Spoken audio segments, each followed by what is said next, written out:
life.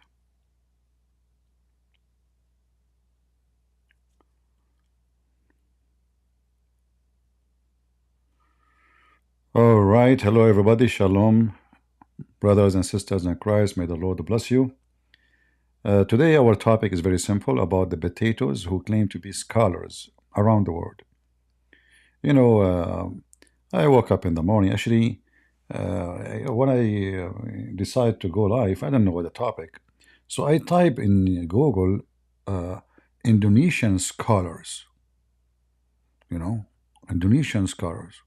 Yeah. And I got this. Or not this. What is this? Hold on. Screenshot. No, this is not what we want here. Look at this. A bunch of Muslim scholars, supposedly, those are scholars. They are giving finger to Allah. All of them. So I say, that's perfect. As long as they are giving finger to Allah, I'm going to seek revenge for Allah and break their fingers. Allah, He cannot protect Himself. Allah is an idol. He cannot move, He cannot jump, He cannot talk. He is a samad, as the Quran describes Him, samad. So, which means He's empty from inside. You know, He's an idol which is empty from inside. So, this samad, as Ibn Kathir described it, there's two idols in the Kaaba, around the Kaaba. One, his name is Samad, and the other one, its name of Samud. So as long as the Muslims, they give their finger to Allah, I am going to stand today and defend Allah and break their fingers one by one. So who is the Muslim who dare to jump on the square and prove me wrong? Anyone? Any Abdul? I saw another article too, which is the reason for me to have this name of this video. It's about why the Indonesian, their dream never fade to establish Islamic nation. But until now, they could not do it. This country is a Muslim for 1,000 years, I think, right? Still, they could not establish Islamic State. What is this, Abdul? What is this exactly? What is that? This is Islamic State now? Really? I'm scared. And why the hole is so big? Is that for the sniper to aim at your eye? What is this? It says boom. In your chest it says boom. So when we send our army and we boom you, you say ceasefire now, ceasefire now. Isn't it? This is what you Muslims, all of you in Indonesia, keep saying ceasefire now. Why you don't go into jihad? You have guns, go, join. Potatoes. Boom, huh? The Israeli are booming us. Yeah, they are. Potato. All of you are a bunch of potatoes. But however, today, we are giving you a chance to prove to us that you are really boom. Who want to join us and boom in us? Any Muhammadan? I'm seriously scared of you Muslims. What is this? Man, that is so scary. I never thought that Muslims are so scary like this. I'm so scared. People in Discord cannot hear me. What I will do, guys, go to YouTube. What we will do? People in Discord. This Discord is messed up, to be honest with you. We hear you, we don't hear you. We hear you, we don't hear you. Do you hear me now? Am I heard now? Okay, well, I don't know what's wrong with this Discord. Do you hear me? Do you? Do you? Abdul, do you hear me? Do you? Do you? By the way, Allah cannot hear you. You pray to Allah 24 hours, 7 days a week, still He cannot hear you. Even the hadith says, Allah come down every third part of the night, He say, who is praying for me? He cannot hear you from the seventh heaven. His reception is very bad. AT&T. Oh boy. Do we have any Muslim who can hear me and who would like to join us in Discord, or we can open Skype, which I did not open for a while actually. If you'd like to join us in Skype, I will open it just for you. Especially if you are a Muslim from Indonesia and you have a knowledge and you want to destroy me. By the way, I told you I'm going to open Indonesian channel, right? Don't think I changed my mind. I just made an order yesterday. So we will receive the equipment in a few days. And then we will create the channel. I don't know what I will call it in Indonesian. I might call it Orange Christian Prince, something like that. Orang. Like Orang Christian Prince. Something like that, we will see. And then Indonesian, they can call me Speak Indonesian. Can you believe it? They can challenge me, they can debate me, they can ask me, they can question by speaking Indonesian. I will answer in English for sure, but the AI we will use is going to translate immediately what I'm saying. So it's perfect. Correct? So the language barrier is not exist no more. So Indonesian, tell the ustaz, the ulama, tell them a Christian prince is coming to town. And now let us see what they will do. So in a few days from now, we will open an Indonesian channel. I will open many other channels, you know, but for sure, because Indonesia is the biggest Muslim country, we'll give it more time in this, because, you know, those AI translator can translate any language, including the language of Allah. What is the language of Allah? Any Muslim can tell me?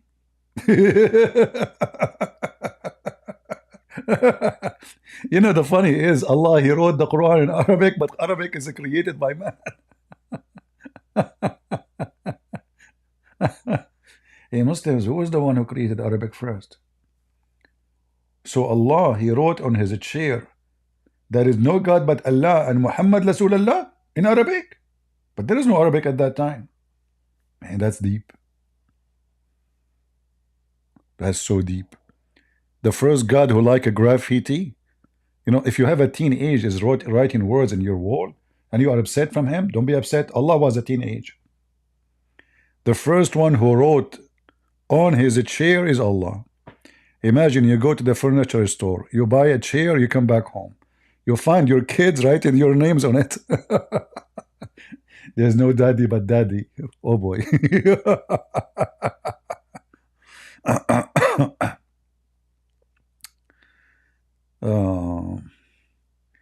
Sahih al-Bukhari, it says the Prophet, he offered a sacrifice for idols. Yeah, he did. He did. There is many tons of stories. Muslim cannot run away from it. I mean, he is an idol worshipper. Which one is more important, offering sacrifice or bowing down to them? If you read the chapter of An-Najm, where he claimed that satanic verses delivered to him by Mr. Satan, he bowed down to the idols, 3 daughters of Allah, and he said their intercession is a must. Do we have any Abdul? You can bring your guns with you. Abduls, you can bring your guns.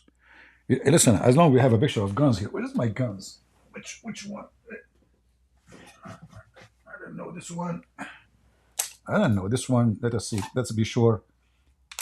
It's not loaded. It's loaded. Oh boy. All right, forget it. So you bring your guns, I bring my guns. Any Abdul? Remember, be careful. Our guns is different from your guns. You have guns, Potato? You buy them from us, Potato. You can even make guns. Even the guns is not, you know, I have a friend. He bought a gun from Turkey.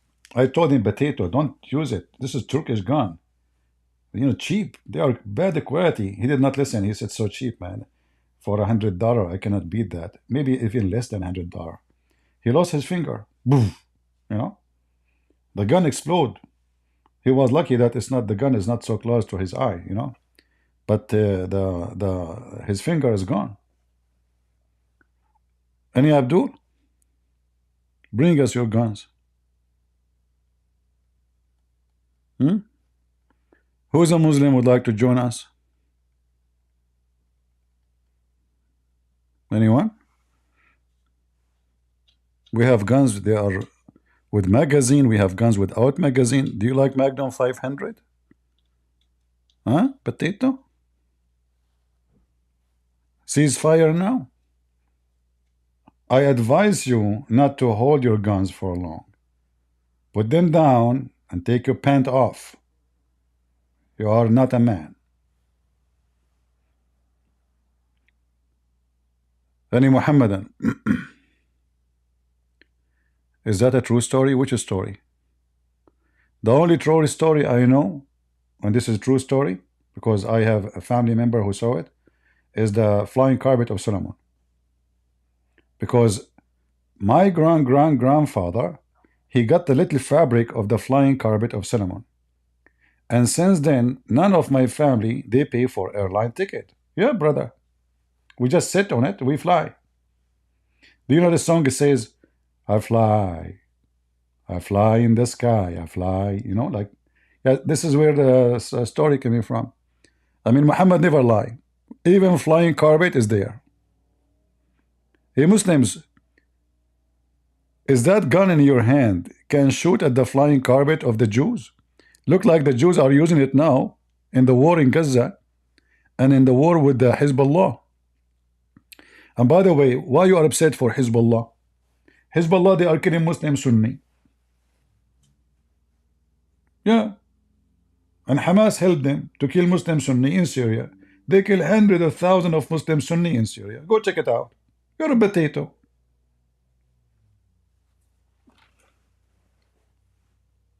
Any Muhammadan?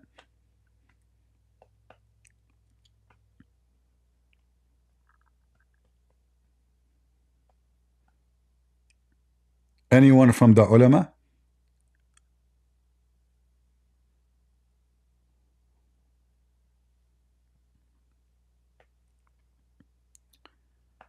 Nobody? So let us go to the topic. The topic here is saying that why the Indonesian, hold on, negara Islam ditolak mayoritas Muslim. I know this word. Muslim. I told you I speak Indonesian. Nobody believe me. You guys, you see, you accuse me that I'm not telling the truth. I don't speak, Indonesian. How I know what this word mean? You tell me. How in the world I know what this word mean? Got you busted. Anyway, I will forgive you. I forgive you this time. But next time I will not, okay? But for this, episode, I will forgive you because most of you ignorant. You don't know.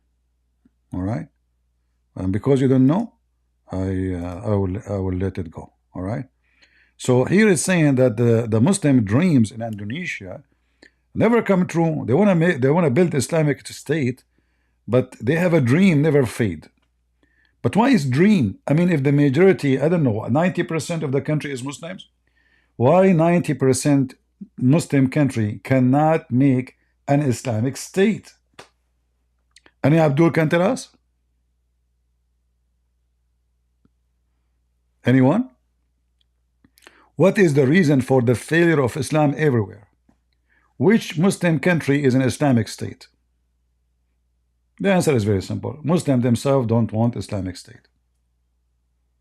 All those you see, they are shouting for Allah. They are hypocrite potatoes. Because in Islamic state, all of them, they will run away from the country. In Islamic state, there is no way you can open a store for women clothing. Haram. You cannot do that. You cannot use a American, like, the thing you dress clothes of a woman or a man. Haram. This is idol, brother. A woman, she cannot sit on a chair. So what she said? In Abdul lap. Because a chair is a male. Haram. No one of those who they are wearing pants is allowed because this is the clothes of the kuffar. Prophet Muhammad, he says, the one who dressed like them, he is one of them.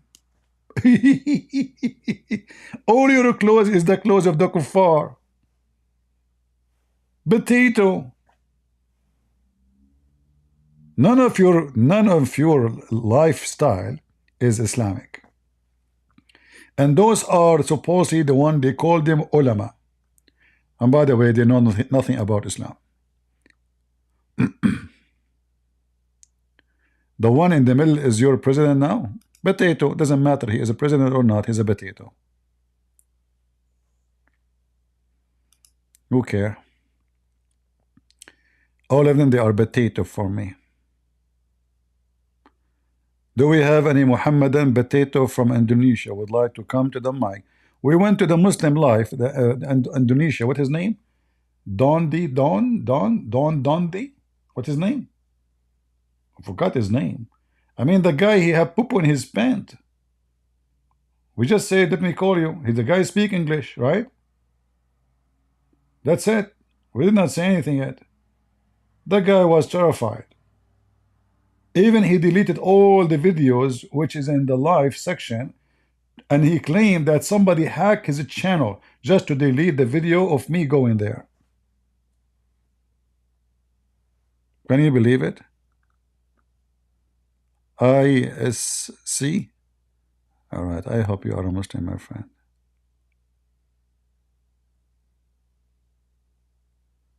All right. Do we have any Muhammadan would like to join us? Hello. Hello, hello. Hello, Sabah al-Khair. I just said I'm a Christian actually, but I have few things to say about whatever you just commented on. All right, go ahead. The funny thing about the Muslimin, the Muslims, that they like, you give them a finger, like a finger to help, they take the entire arm. They basically take with the right hand and then they stab you with the left hand. Even like Muhammad bin Baz, you know bin Baz, right? Mm-hmm. He basically also like made it halal to basically benefit of the kuffar. Like you can take the technology, you can take whatever they use. Like for example, there was this I think last year or something, this lecture by Salih al-Fawzan. A guy asked him, hey, is it okay to use the technology of the Jews like Facebook and stuff, you know, even though it was not made by Muslims? And he said basically, yes, absolutely, you're allowed to use it because you are basically doing it for the sake of Islam. So it's okay to use the products of the kuffar in order to spread Islam and in order to propagate Islam. And this is basically what's happening in the UK and all around the world. I mean, whatever Islam. But you know, the Muslims, I mean, it's normal for them to use this technology, even though Islam is against supposedly taking anything from the kuffar. However, we know that Islam is very flexible, and it's like a snake. It changes its color depending on the location. Like a chameleon, basically. Yeah. Yeah. However, whatever they do, they fail. Like in the UK, do they have any form of Islam? No. Muslim in the UK, like as an example, Mimi Hijab, he present a kind of Muslims.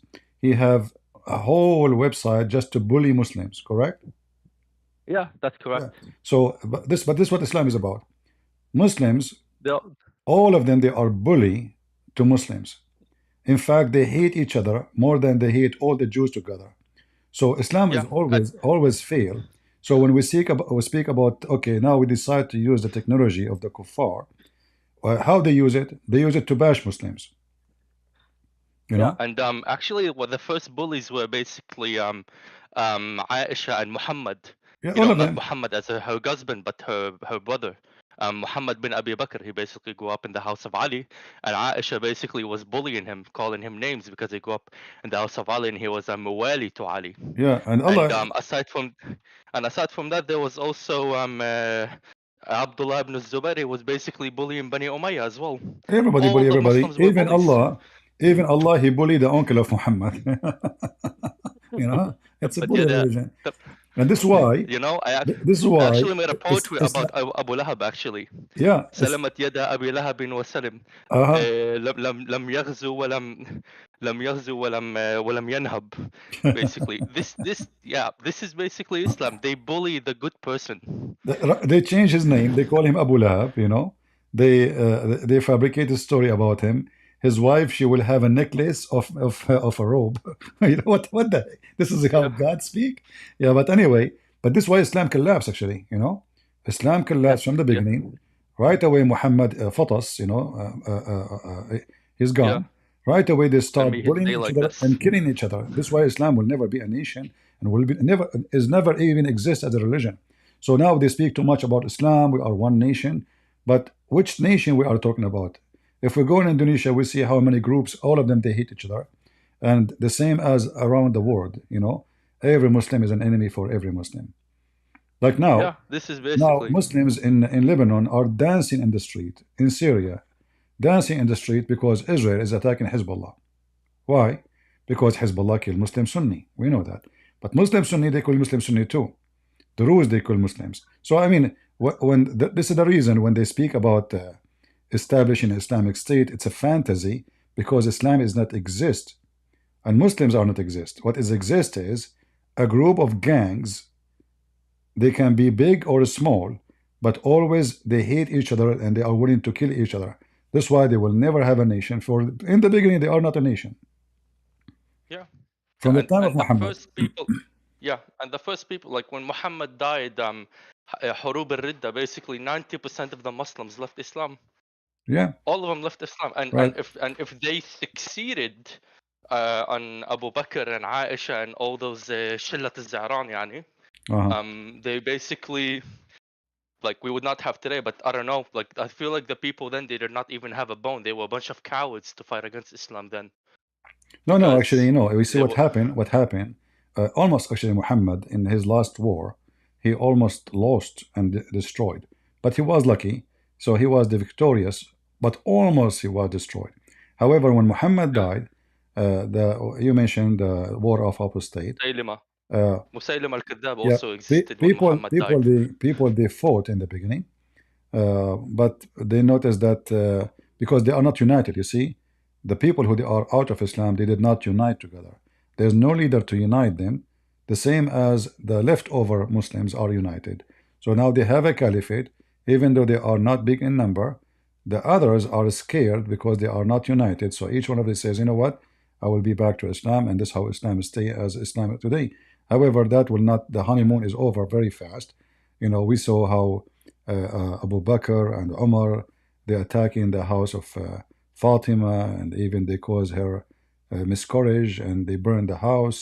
And Aisha, she took an army to kill Ali. Uthman himself, they kill him, they chop his head, they refuse even to put him in a graveyard with Muslims, they bury him yeah, with the Jews. Uh, I mean, it's a disaster of history. And this is why, actually, I posted a tweet by Khamenei, the leader, the supreme leader of Iran. He said that the war, and I'm sure you speak Arabic, he said the war yeah. between the follower of Yazid and the follower of Ali is forever. So, yeah, he just posted this is just as a few days ago. I posted in Twitter. Uh, you know So, what's the funny thing? You know what's the funny thing, really? The Sunni and Shia, like the Sunnis, when you bring up these stories for them, they basically become from what do you call it? هلا يعني هن بيصير جماعة الخجلانين. uh-huh. Basically, they become so embarrassed about it that they become like, oh, it doesn't say that. Doesn't. Meanwhile, the Shia, they're allowed to do this because من لا يوجد له تقية لا يوجد له دين. Yeah, taqiyya is the shield of faith for the Shia. Yeah. Yeah. But actually, we are glad that the kingdom of Satan is very much divided, and in the top of that, we have the truth on our side. And as you see, we laugh at Muhammad, and no Muslim dare to come and debate us. Basically, I also have a really small request if you can make some time for it. Like, Sure. um, I've been looking at this. I've been looking after this hadith. I even tried to search in Arabic, where you said, if you don't put cotton in the anus of the Muslim, 99 dragons will go inside of his anus. No, the So I hadith. tried to look for that hadith. No, the hadith doesn't Yeah. say about the cotton. The cotton is a tradition. They put it in the anus of the Muslim. But the reason they put it, because Muhammad, he says, if you go in the Quran, it says that there is an aqra. Al-aqra. You know the aqra? The bold one. Yeah. What is the bald one? The bald one is a dragon, and this dragon, he will go in the grave of the Muslims when they die. So if you are a Are you person, serious? yeah, you can go open right now. Let me hold on. My phone keeps switching to English. I don't know why. Okay, اقرأ. I don't know why my phone's switching to English. I switch it. Yeah. Come on, buddy. Okay. Yeah. I also have another question, but I will just ask Hold on. this right after you get this. Yeah, I'll ask it One after. by one. One by one. Yeah. Yeah.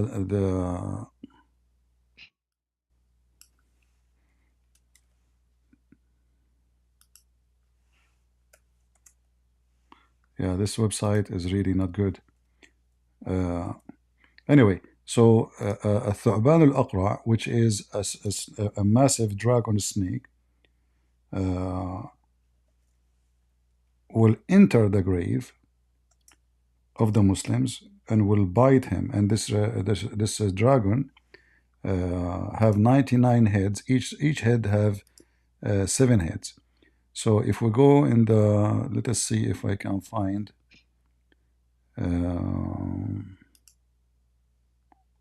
All right.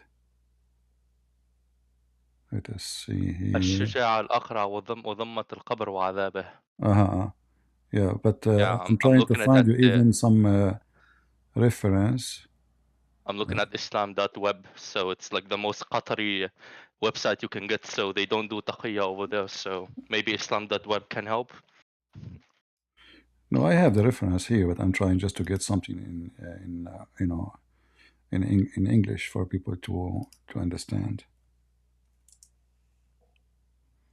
So this should be here. What happened to my internet? Yeah, this is a hadith from Muhammad. I know the website is not functioning, taking forever. So according to Muhammad in al-Bukhari, here we go. وما يعذبان في الكبير ما أحدثهما فكان okay. Yeah. وبوله So those all hadith about this issue. Like even according to Muhammad, the biggest reason for you to be tortured by those snakes in the grave or dragons, because you did urine. Oh yeah. Urine. Yes, yeah, urine is the biggest. Yeah, and let us see here. Actually, you can find this story where like you cannot pee like if it falls on your feet. You can actually find it in the Babylonian Talmud. Actually, like rabbis are given their opinion and stuff. So rabbis write a lot about like this bodily fluids and like how you should keep yourself clean. So I am almost 100% certain that Muhammad took stuff from the Talmud, like also the 40,000 slaves, like the kids. This is not from the Torah. This is all from the Talmud. Yeah, everything Muhammad you have is from somebody else, and most of those stories of the either Talmud or even let us say culture, like mother, she tell her son there's a beast, and this beast will eat you if you leave this road, just to keep her son under control. So Muhammad he take the stories, and he added to the Quran everything. Yeah, this is the thing. Like the Jews, they have the Talmud, which is basically not even a holy thing. It's just the opinions of the Jews. Like if you open the Talmud, you can even find like a Jewish rabbi today arguing with a Jewish rabbi from 400 years ago. So it's all opinions of human beings. But meanwhile, Muhammad he took the Talmud, put a direct hotline to Allah, and then he basically made it as God, as Allah's speech, which is like if this is why I'm from Israel, by the way, so this is why the Jews, like, they would rather be friends, not like the religious ones, they would rather befriend a Muslim because they know everything he says is stolen from the Talmud and all hocus pocus. But they don't want to befriend a Christian. I mean, they don't mind speaking to them, but not take them as friends because No, Christianity have something. no, the Jews, because they are minority, when they live in an Islamic territory, they practice taqiyya too.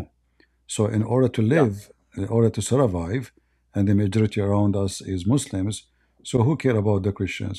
We care about surviving. So we say, okay, we are more close to Muslims than to Christians in order to survive. That's not because really they believe in what they say, but yeah, because the majority, the atmosphere around them, like now, when they come with something called the Abrahamic, agreement. peace agreement, the Jews and everybody knows, even the Muslim agree that they have nothing to do with Abraham, in this story here. But because this is what the hypocrisy of politics now needed, so suddenly they became cousins and they are in love together and they have something to share. It's called Abraham. Right? Yeah, yeah. And Otherwise, another questions, if I can ask you, all right, it's relevant to Israel. sure. Um, you know the story about Abdullah ibn Zubair basically insulting Bani Umayyah, and they insulted him as well, Uh-huh. right? Okay. And they also, I believe that everything in Al-Aqsa right now, like the ahadith and stuff about Al-Aqsa, like Al-Aqsa is basically, if you pray over there, you will get 30 times the good deed that you would get in the Al-Aqsa instead of Mecca. So do you believe that this is my theory personally, do you believe Bani Umayyah, they basically fabricated that hadith in order to keep people away from Mecca? Maybe we don't know. I mean, it's possible. But however, Bani Umayyah, they are people who convert to Islam because of money, right? So, One day, actually, the family of not Uthman, Abu Bakr or something, or was it Uthman? what do you mean? Uthman, or the caliphate, was he from Bani Umayyah, or was that Abu Bakr? No, no. I don't. Bani Umayyah, I believe none of those are from Bani Umayyah. But Bani Umayyah is the one who are belong to Abu Sufyan, who Muhammad paid him money to convert to Islam. And as we see in chapter 9, verse number 60, Al-Mu'allafa qulubahum, those people Yeah, who, the one who. Yeah, yeah, those are the ones who don't want to convert to Islam. So Muhammad gave them money and they said Shahada. But by saying Shahada, they hijacked the religion, they hijacked the business of Muhammad. So as soon Muhammad he died and the caliphate they start collapsing, they took over the business. And even yeah, later, even there's hadith about that Muawiyah or Yazid, he is the one who killed Aisha. So he invited her to his palace and he put her bed over a hole, have a lot of arrows underneath, and the bed, like the second she sat on it, the bed will collapse and she died in such a way. This is what the Shia hadith says, but nobody can confirm it's true or not. But however, those are people who converted to Islam because of money, and money is their business. So it's possible what you said, that they fabricated the hadith to make it the Aqsa is more important than the Kaaba. However, Muhammad is no new for this business because he was praying to the Jerusalem most of his life Mhm. during the time he was trying to convince the Jews that he is a Jew like them. But when yeah, he failed, he switched back to the Kaaba, to the Arab pagan, because he found neither the Christians, neither the Jews, they will accept him. This is why Muhammad, he says, if I was able to convert 10 Jews, just 10, all the Jews will believe in me. yeah. And also, like, even the Jews, they tested him with like Nadir ibn al-Harith wa they basically went to the Jews and they, the polytheist of Mecca, the Nadir ibn al-Harith wa they basically went to the Jews and the Jews asked him about the spirit, the spirit and what is it called, Dhul Qarnayn Yeah, all and those Ashab al-Kahf. yeah, all those stories is a trap from the Jews. That's why Muhammad hated them. Like they ask him, tell us about Prophet Zulqarnain. So Muhammad now believed him that he's a prophet, you know. So he went, Yeah, he asked who is Zulqarnain. But this is a story written by a person from Syria, a fiction yeah, story about a real person. Zulqarnain yeah, is a name never exists, but he is a Roman. You know, the Roman kings when they go to war, yeah, they wear a hat, have two horn in it. yeah. That's why I, Zulqarnain, which means the man with the person with the two horn. Yeah, Uh, actually, it's our father, Yaqub. He wrote it. The Yaqub al-Suri. exactly, Yaqub, He exactly. wrote it. Yeah. So it's a So fiction yeah, story about a real person. The same the story of the seven sleepers. Hmm? yeah, Muhammad, he took it, he yeah, put it in the Quran. The story of the flying carpet, he took it from the Jews. The story of the ant, he took it from the Legion of the Jews. The flying horse of Suleiman, those are fiction stories, Jewish stories, you know. Muhammad, he took them, he put them in the Quran or in the Hadith. Like we cannot yeah, find the flying horse of Suleiman in the Quran, but we can find it in the Hadith. And yeah, Suleiman, he got angry and he slaughtered his horse, flying horse. So Allah gave him a replacement, a flying carpet. yeah. And also, could the ahadith of the biggest Abdul Muhammad, could it technically be considered Quran? Because a lot of the Muslims, like the Muslims, they basically say وما ينطق على هوى. Yeah, وما Basically, ينطق so عن الهوى. everything he says is basically direct download from Allah. Yeah, So but you see, even that story about وما ينطق عن الهوى, because yeah, he was accused that he fabricates stories, you know. So like if you remember, the uncle, his uncle wife, she said to him, uh, "Did your shaitan forsake you, Muhammad? You know, did your Satan yeah, forsake you?" So Muhammad now he proved that he is not receiving Quran from shaitan. So he said, "No, he did not forsake me," and here we go. He just gave me those verses. Yeah, yeah. because Mm, suddenly he okay. stopped making Quran. However, Yeah, Islam, all of it as a book in the Quran or in the Hadith, is a collection of laughable, stupid, crazy, mentally ill person. So even in the time of Muhammad, the Arab, they laugh at the Quran. Like the Muslim, they say to you, "Do you know how the Arab were amazed with the Quran?" That's not what the Quran says. The Quran says the opposite. That the Arab they laugh at the Quran and they call it laughable fairy Asatir tales. al-awwalin. Yeah, all of this. You know, the word asatir, it doesn't present only the word fairy tales. Present that's this is a kid's story. You know, this is stupid, Yeah, right? So yeah. Like Jesus speaking in a choral. This is never appeared anywhere in Christianity. Like this is a story where heretical Christian sects they used to teach to their kids where Jesus spoke in his choral. yeah, Basically, any they have. story Muhammad you have is a laughable. But however, this one is just let us say uh, we can let it go. It's fabricated. We can say, okay, maybe he have, maybe God told him. We don't know, maybe. But what about the rest? I mean, the rest, all of it is just a stupid stories. So because they say the Christians' Bible is corrupt, okay, maybe Muhammad he have the true story about Jesus, which we don't have.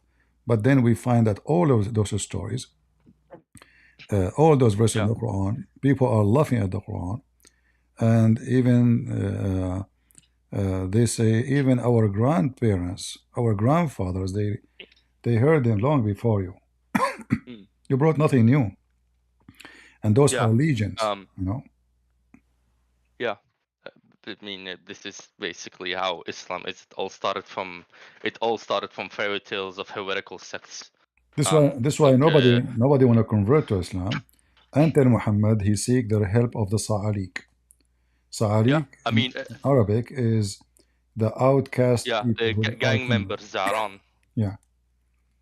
Yeah, I mean, there's even like if you like, I think you should also review, like not I know you know it yourself, but maybe show the rest of us, that how did the Quran shift from when Muhammad was in Mecca to Muhammad was in Medina, when basically when he was with Khadija and when he went to Aisha, it changed like 360 degrees. Because at first it was peaceful and stuff, but after he went to Medina and he started jumping from woman to a woman after Khadija died, it became basically a gang member. No, Because he Muhammad, was he a was gang. mentally ill. He was a gang from the beginning. The Arab in general, they are gang. The Arab, their culture is a gang culture. Yeah, That's yeah, why yeah, that's why they attack even their neighbors just to rape them, just to take their money. So the gang culture of the Arab is already exist. yeah. But just they couldn't take over the Jews in Medina at Sorry, I first, had to like mute the the Arabs in microphones general. because I was coughing. So Yeah, anyway, all good, no worries. so so the Arab in culture, they ride each other. They call it ghazwa. So Yeah, Muhammad is not new from the business. He do what his grandparents do, attacking other tribe, raping the women, taking the money, taking the food, taking the sheep. And then yeah, the other tribe will ride them too. I mean, this is what they do for a living. Arab. yeah. Arab are not people of ethic. Arab are savage who have zero ethic. But even the zero ethic Arab, they have more ethic than Muhammad the Prophet. Well, As, they as actually they actually did have some kind of they were actually quite educated. For example, another Ibn al-Harith, he went to Syria in order to study medicine, and he went Yeah, you back to know, Quraysh after that. in every group of people there is some, but we cannot say the Arab is still the Arab. In fact, the word Arab is not an ethnic. The Arab is a people of the It's a desert. desert. It means desert in Aramaic, Yes, basically, also in exactly. Hebrew. So Aramic, many people think that Arab is an ethnic, but that's absolutely false. That's why they don't look like each other at all. It is actually more translated in Aramaic and Hebrew. I speak both, by the way.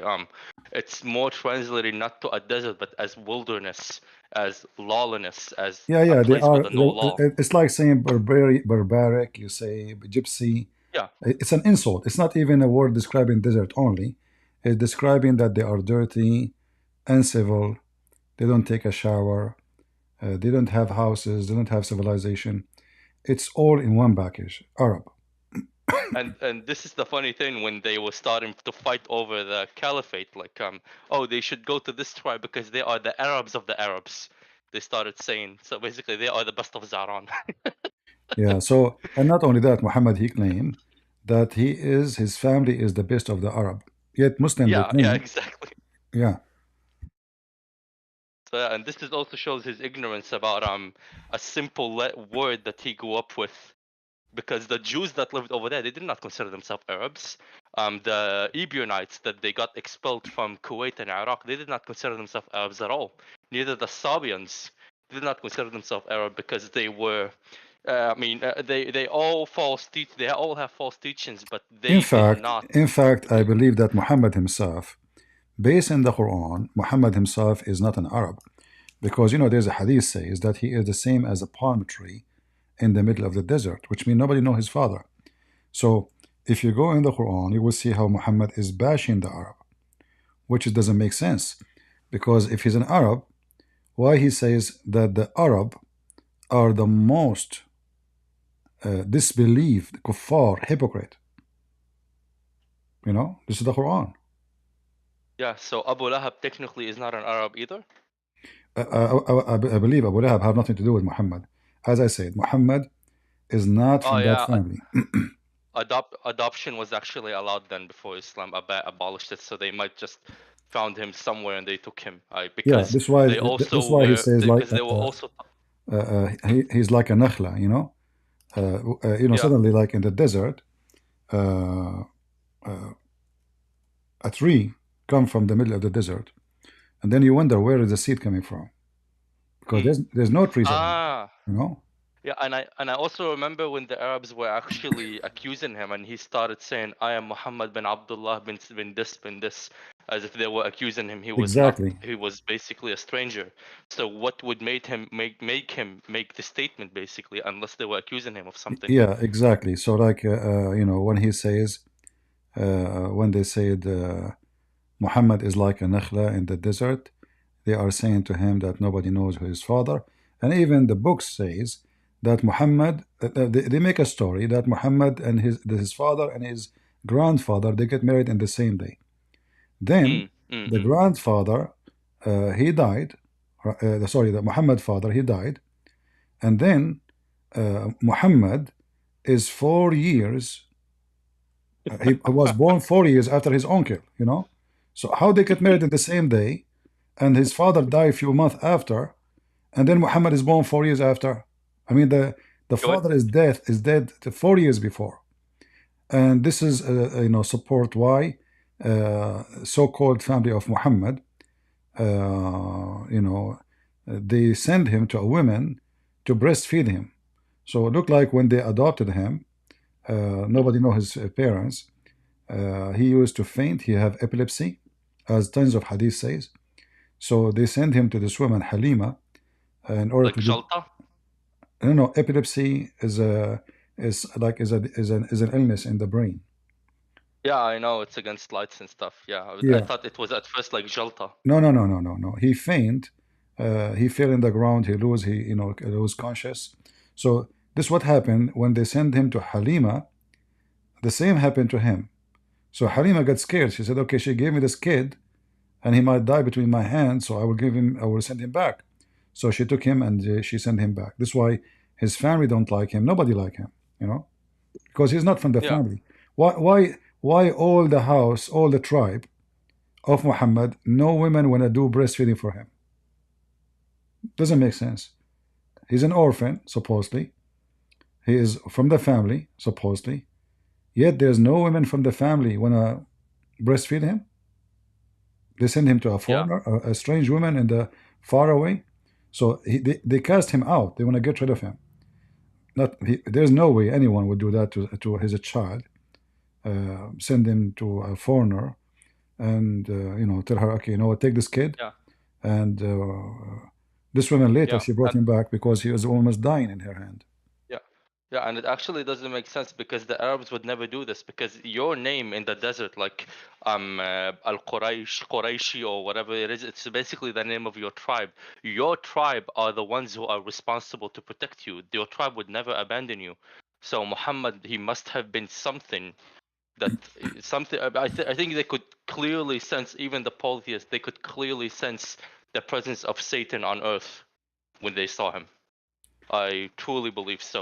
I truly believe he was Well, the reincarnation of Muhammad Satan is on a earth. Muhammad is a successful fool, which means I don't think this guy he attend to create a massive religion. He wanted to be a local prophet. That's why in the Quran, in his time, there's many claim to be prophet, and they are doing good business.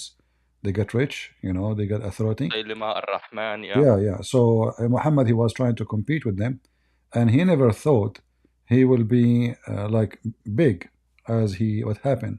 That's why in the Quran, you will see the Quran says that Allah he sent him to Mecca and what is around it, Ummul Qura, right?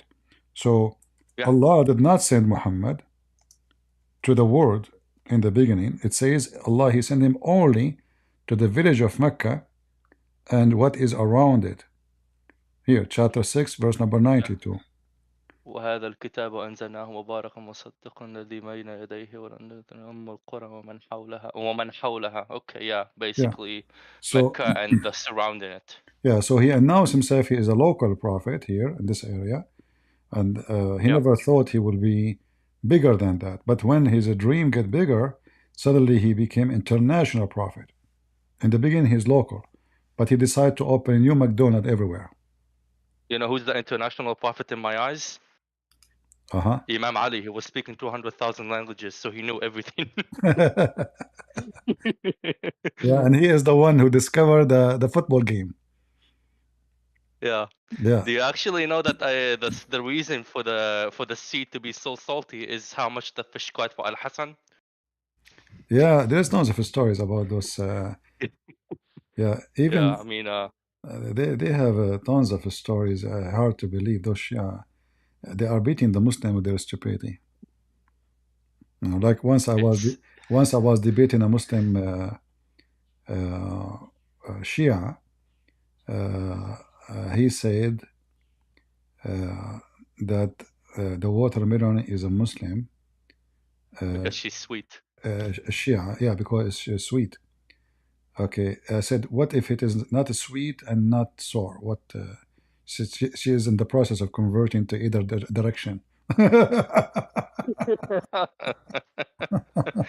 um, and actually, then there's something that and then he said, yeah. I asked him about Muslim Sunni. He said it's proven scientifically that all Muslim Sunni are homosexual. I said, really? What is the proof of that? He said, first, when a Muslim Sunni is born, Shaitan, he put his finger in his anus. I said, okay, so now W- Shaitan, he put the finger in the anus of the Muslim Sunni when he is a baby. That's why the baby he cry, according to the Shia, because he's a Muslim What Sunni and he must be a homo. what is the reason for both Shia and Sunnis to always speak about anus? This Because is Islam, this must have been some but hold like on, normal the practice. story is getting more funny. So he said every Muslim Sunni, when he is born, Shaitan, he placed his middle finger in his anus to make him a homosexual. I said, okay, and this is proven scientifically? He said yes. So, okay, what if this Muslim Sunni who is now homosexual later convert to Shia? What will happen? He said, no. Shaitan, he will not place his finger in the anus of someone later will become Shia. So there is predestination as well, technically. So Shaitan knows the ghaib and Allah doesn't. Yeah, yeah, but all right. Okay. Uh, Thank you, brother, for joining us. Good to have you. you're very welcome. And I also have I'm not sure if you will find this annoying, but there is this Sheikh Wasim Yusuf. Um you should probably look him up on YouTube and show everyone. There his title name Wasim Yusuf, Men of Religion Hide 90% of the Issues. You can look it up on YouTube and show everyone and see even the shuyukh of like Jordan, Palestinians and stuff. They go on live TV and they literally blaspheme and they literally call Muhammad a rapist. If Yeah. you want, I think this Wasim Youssef, I saw a video of him. I think he's trying to make Islam have nothing to do what Muslims say is correct. yeah, Is but this, it like what he says is absolutely insane. I posted the link to yeah, but you YouTube see, on in the chat. he is not a good person. He is trying to make Islam have nothing to do with those hadith and those stories, you know? Yeah, So basically a Muslim khajlan, basically. no. He is just a hypocrite trying to protect Islam from all the accusation today it has. He's more dangerous than those Muslims who say, yes, this is what it says. He's more dangerous because he is a sneaky. He tried to manipulate the truth and make it like Islam have nothing to do with those stories. So you, So he's basically between Shia and Sunni, playing taqiyya but keeping the Sunnah. yeah, but you know, but many people like what you said. Now you think he's doing a good job. In fact, no. In fact, he is very sneaky, dangerous. He's trying to give Islam a new clothing to make Islam. You know what? Islam have nothing to do with this. Prophet is an amazing person. So he's trying to wash his hands from all the stories, which is embarrassing. And he's not a good person. He's an evil person. Yeah. Yeah. No, if you put it this way, then it would make No, sense. I there's mean, no at other way. first, There's no other way, you know, because how he say that the prophet will never say that if this is authentic, you know, and even when he tried to defend what he claimed, he have to use the hadith anyway, which he's accusing to be a lie. a lie. Yeah. So Yeah. if you ask him any question about his religion, he have to use the hadith, which is the same Yeah. hadith he is saying it's not right. So they are hypocrite liars and they are dangerous. And I believe this guy is paid by the Emirati government, you know, in order to establish a new face of Islam, like you know, the one which is not believe in kuffar and you know, Like, So basically, they're saying the same thing as Muhammad bin Salman, Qaddasallah sirrah. yeah, yeah. It just washing the dirt and make Islam more shiny. In the same time, Yeah, they can establish a new generation of Muslims yeah, which don't believe in the old belief. But that will not make Islam better, will make Islam more dangerous because that will make it able to be sneaking more into society. So if they deny all those hadith, which Muhammad said about, tons of stories, we can mention endless number of them. So by yeah, taking them away and say those are a lie, then this is why we see somebody saying I am Quran only. Why he want to do that? He's just trying to reform, you know, the stupidity of Muhammad and make Muhammad have nothing to do with it by saying I take only the Quran because the hadith is fabricated. But then we go to the Quran. The Quran have more stupid stories than the hadith itself. So then what they would yeah, do, they would say, oh, those verses in the Quran are fabricated too. You know, like yeah, there's tons of mistakes in the Quran about, as an example, the baby, how the baby is created. So in order to fix it, like what the Shia they do, the Shia they say that the only true Quran is the one with Al-Mahdi. He will bring it back one day. And the only true things they have is the interpretation of the Quran. Okay, how you give interpretation? For a book, it is false according to you. And then you believe the interpretation is true, but the book is false. You know? yeah. So, yeah, It's laughable. it's just a way to get out of the madness of this garbage cult. So everyone he come with Yeah, his own method, and all of them they are laughable. yeah. Like there's ton of these shuyukh. But anyway, I do not want to take any more of your time. I can see there's You're welcome. Muslims were having their hands up. But thank you very much for the explanation. And I just will say one thing: Alhamdulillah ala ni'mat al-ishal. And have a blessed day. All right. We have a Muslim. Where is the Muslims? Thank you, I see. We have a Muslim here?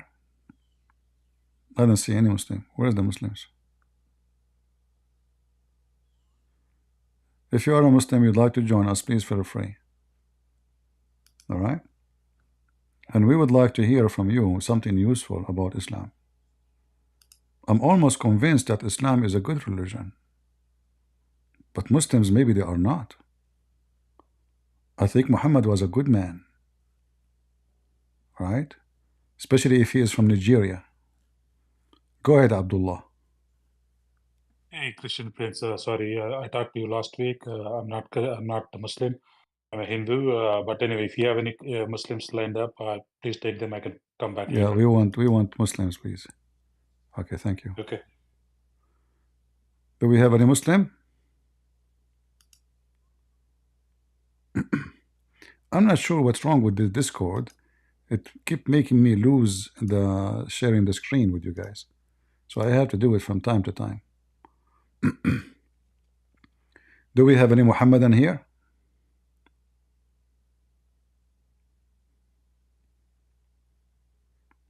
The most thing I like about Muhammad that he said, when you go to the bathroom, you have to shake your penis 3 times. Because according to scientific study, if you shake it 4th time, it can come out. And this is proven scientifically. You know? How the Prophet, he knew this, that you need to shake it 3 times. And the hadith says that the Prophet, he taught us even how to do shit. I can show you the reference. علمنا كل شيء حتى الخراء. حتى الخراء. Khara in Arabic means shit. Excuse me. Look like those Arab before Muhammad do not know how to do shit. But as I know, even cats, they knew how to do shit. Even how to do shit, that is really holy shit. Salman said that the polytheist distinctly remarked, I see that your friend, which means Muhammad, teach you even how to do shit. And then he replied, the Muslim Abdul replied, yes, he commanded us not to face the Qibla and clean ourselves with our right hand, or be satisfied with a less than 3 stones, among which with which there is no dung or bones.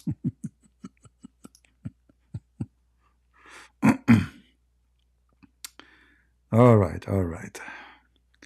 Do we have any Abdul? And now the Muslims, they have 12 papers. Where is the stones? Where is, what happened? Huh? You are taking the method of the kuffar?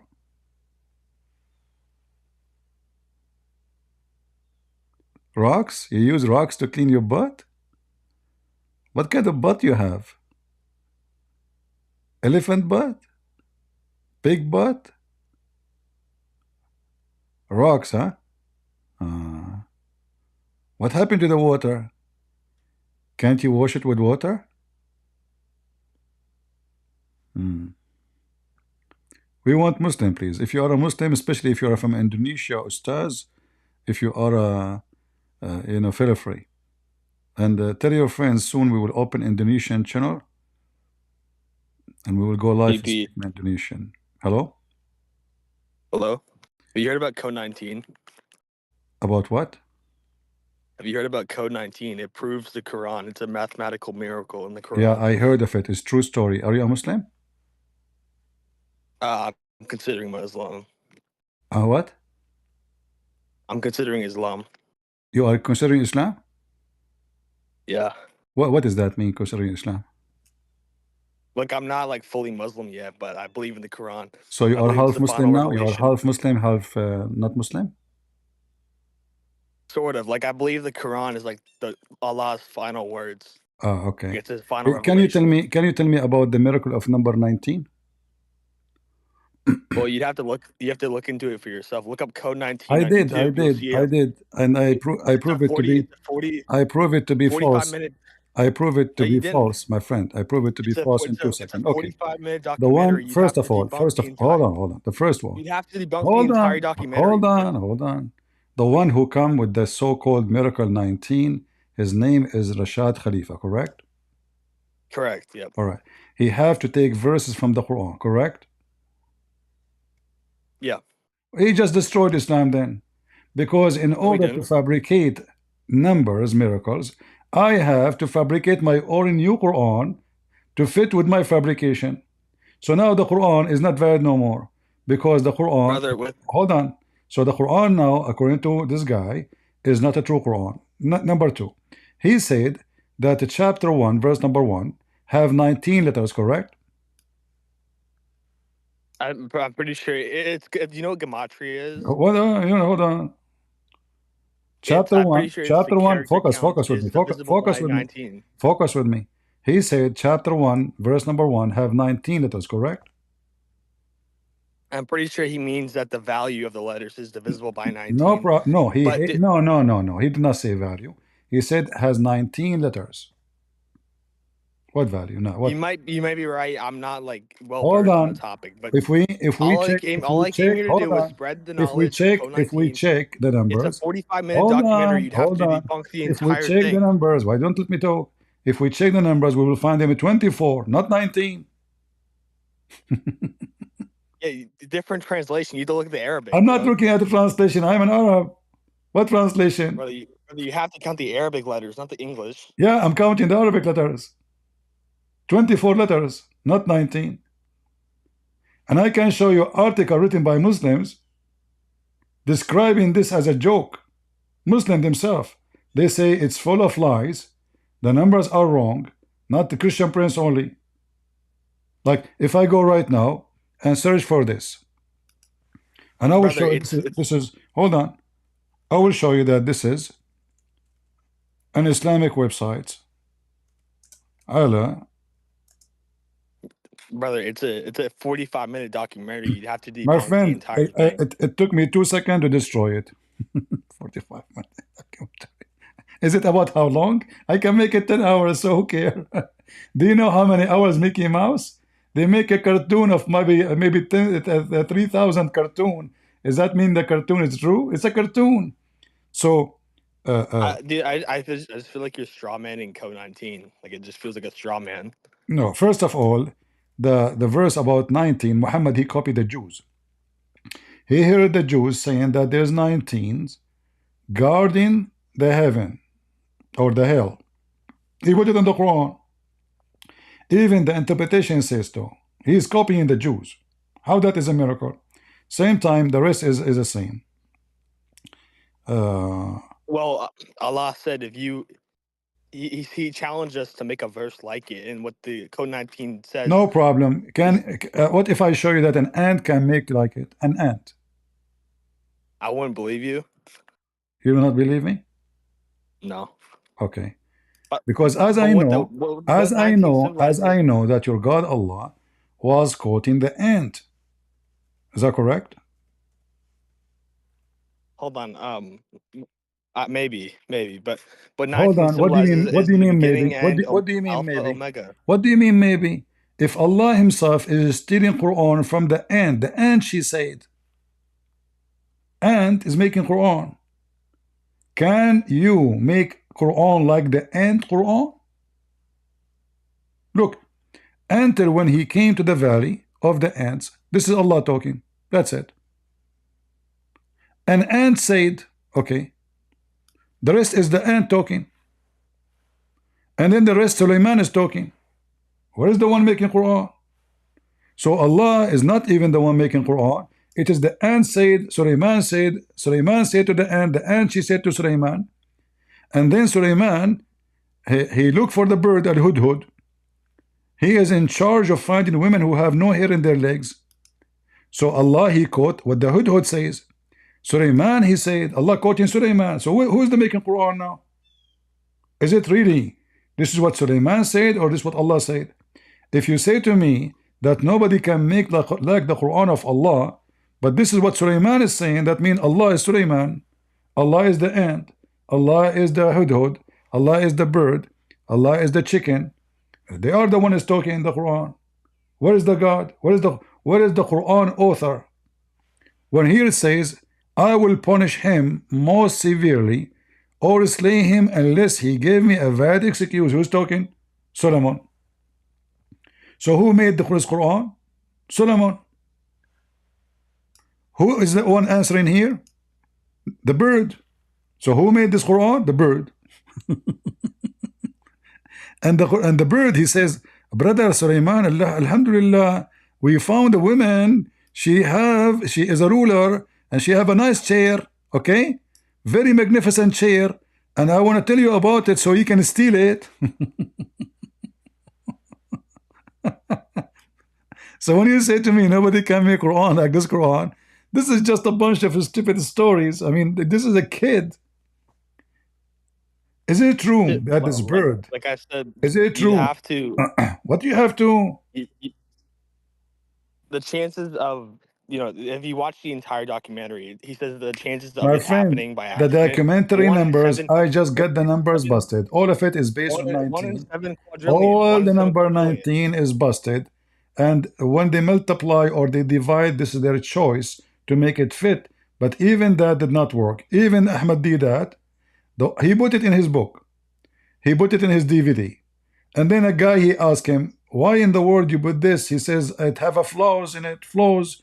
But I thought this can help to convert people to Islam and help Muslims. So he knew it's a lie. Even Ahmad did that. He admit that it's a lie. And let me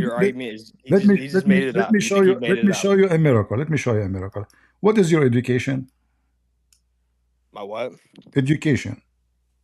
Education, high school. Okay, you are better than me. The only certificate I have that I am illiterate. So if we read together here, it says in chapter 23, verse number 14. You know how to read? Not Arabic. I'm not asking you to read Arabic. Do you know how to read English? Yep. Okay, can you read for me? Then we made the Nufa into a clot. Then we made a clot into a little lump of flesh. We made out of that little lump of flesh bones. Then we clothed the bones with flesh. And then we brought it forth as another creation. So blessed be Allah, the best of creators. How many mistakes we have in this miracle? I don't know. I'm not a biologist. Couldn't tell you. You don't, in your high school, you did not become a doctor in high school? No. So according to your God, the sperm became dead blood. Is that what science teach? I mean, I couldn't tell you. I don't I know. have a personal question for you. Have you ever masturbated? Yeah. Okay, I want you to do this. You masturbate, leave it in the counter for like a day or two. And second day you come, you will find that your sperm became a blood. Is that true? I mean, I feel like this has to have like a rebuttal to it, man. What battle? What? Listen. I have a cousin. That was have a I have a rebuttal. cousin. He is very dirty. He masturbated and he left his sperm on the table. He went vacation for 9 months. He came back. He found a baby on the table. Brother, because the sperm become a dead blood, and then the blood grow very big, you know, and then become a lump, and then the lump become a flesh of bones, and then Allah close the bones with the flesh. Is that true? Like you are in the stage, you are a bone, and then God, He close you. You are just Like I bone. said, Dawas have responses to all these arguments. Like, They it's not responded. Well, bring them here. Why you don't bring them here? The one who respond to those arguments. I'm not a Dawa. I'm not an expert in Islam. I'm just like an inquirer. Oh, okay, yeah. But like I said, for the Co-19 thing, you'd have to watch the entire documentary to understand it and then debunk You it. keep repeating the same stupid thing. I answered you. The whole numbers is wrong. The whole numbers is false. It actually predicted when Rashad would actually find out the prophecy in, I believe, 1974, 1978, Amazing. in the actual chapter 74 of the Quran. Amazing. True story. No, it is. It literally is. And the chances of this happening by accident are 1 in 7 quadrillion. They calculated that in the documentary. Really? You'd have to debunk the entire documentary. Okay. Well, I debunked the all. You debunked maybe you debunked one verse, but that's no, because you see, I don't know how smart you are. If I debunk one verse, that means the whole numbers are wrong. Because they are connected. That's not what that means. If you take one of them off, the whole thing is collapsing because they are connected. Look, this is an Islamic website. It's called Hurras al-Aqidah. Hurras, the guardian of faith in Islam. And they are laughing at the so-called miracle. I can't read Arabic. What are they saying? I can give you the link. You can use Google Translation, no problem. You know. You said they're making fun of it. Yeah, absolutely. Here we go. Let me translate the whole page. Actually, hold on. Give me a second.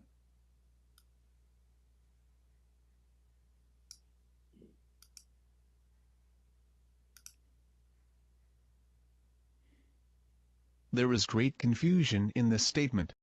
For example, what was said about the number of letters in the Basmala, and that it is 19, and this is not the case.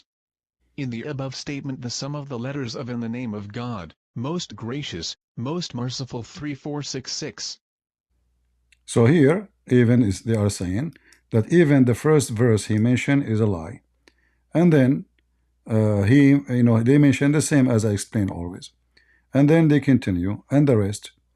And this is the highest Islamic authority in Egypt, said that this is absolutely false, and all of it is a fabrication and have no value. Right. Here, I'm gonna post the link in the. Al-Azhar rejected this idea completely.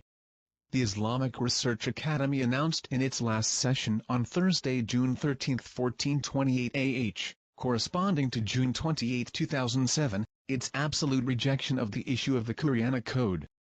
Regarding the reason for rejecting this program, Dr. Abdelmoudi Bayoumi, a member of the Islamic Research Academy, said that the digital code program is not compatible with the Holy Quran, and because all of its provisions had been mentioned by suspicious trends before, such as the sanctification of the number 19, and the camel calculation on which the program depends is of vanished heritage in Islam, and has no value. Have no value. It's just a joke. So those things are good for the ignorant, and we are not the ignorant, my friend. It's you. Anything else you have for me about Islam beside the fictional miracle in the Quran? Well, I just believe that it's the final revelation, because why else would your God Yahweh allow it to exist in the first place if Well, it my wasn't? God, He allowed And My God, He allowed donkeys like you to exist too. Does that mean that God, He liked donkeys? You know, God, He let everybody live. well, Snake, Satan exist. My God, He allows Satan. So what does that have to do with this? I have issues with the Okay, Trinity as I well. will use your logic. I will In the use your logic. in the hypostatic union. Listen. I will use your logic.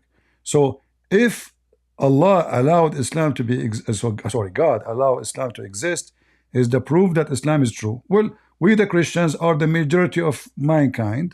That means we must be the true. I'm using your logic. If God allowed us to be the majority of believers in the world, that means we must be the true belief then. I'm using your logic. But like, no, I mean, your God allowing that many people to be deceived, unless it is like a final revelation of truth. First of all, my God, He said that the sun will rise above the bad and the good.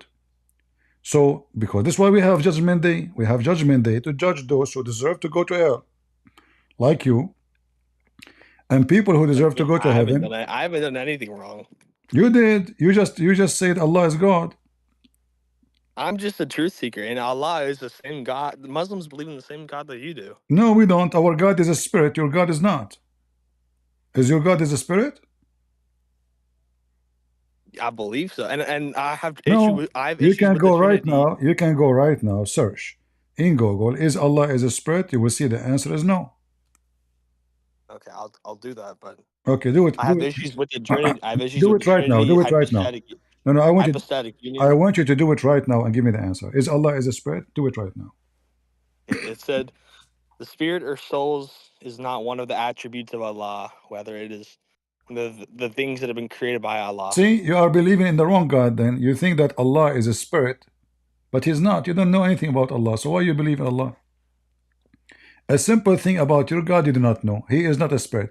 Okay, if Allah is not a spirit, so what He is? Your God is not just a spirit. It's No, my a God is a father and a spirit. No, son. my God is a spirit. It's a father. It's a father and My a son. God It's is a a father and spirit. a son. My friend, my God is a spirit. Yeah, but it's also a father and a son. It's 3 in 1. It doesn't matter. Still, He's a spirit. Even when Jesus He was crucified. One of the Even when Jesus was crucified, the Bible says He was alive by spirit. So my God is a spirit. When Jesus He said, "I will send you the Comforter." Who is the Comforter? we say he was Spirit. taken up. So We say listen. we say he was So now taken up. listen. We confirm that in my belief, God is a spirit. In your belief, God is not a spirit. So who is Allah? The creator of the universe. First, this is a lie, because as you see in your Quran, it says Allah is the best of the creators. Yeah, that all that could mean is that, like, people can create too. Allah is better No, than the them. So Allah is creators, the we best are of all talking about creators. creating babies. The verse talking about creating babies. So when I say He is the best of the creators, that means He is the best of those who Hey, create babies. do women not women not create babies as well? No, women, they cannot, neither man. We can reproduce, but we are not the creators, for we are ourselves created. So God who created us, He gave us ability to reproduce, not to create. We don't create. We cannot create. And as you see here, you see, seems like a semantics you issue. Muslims are polytheists. You are pagan. You kiss a black stone. You believe that there's many creators. We don't believe in one seems like God. a semantics issue. I mean, the multiple creators thing, that seems like a semantics issue. You know what What semantics semantic? means? Hold on. Okay, according to the Quran, if there's many creators or only one creator? There's only one creator, Allah. So when Allah He says He is the best of the creators, is He lying? No, because he is the best of everything that to create. Like, and ours is the creator. Allah is better than them. But isn't it you Muslims says we cannot compare God to a human? Yeah, yeah, obviously, because God is better. Allah is the best of all creators. He's the best. Okay, a rat, he create a nest. Is Allah the best of the rats? Allah is better than the rats. He's a better No, creator you than rat. see, you just said better, correct? That means Yeah. the rat is good, Allah is better, he's a rat. Because in order to compare between this and that, they have to be from the same kind. I cannot compare between two, they have no connection.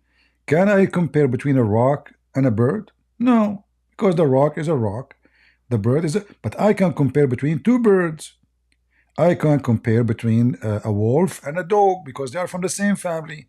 So if Allah is the best of the creators, that means whoever is a creator, he is from the same family of Allah.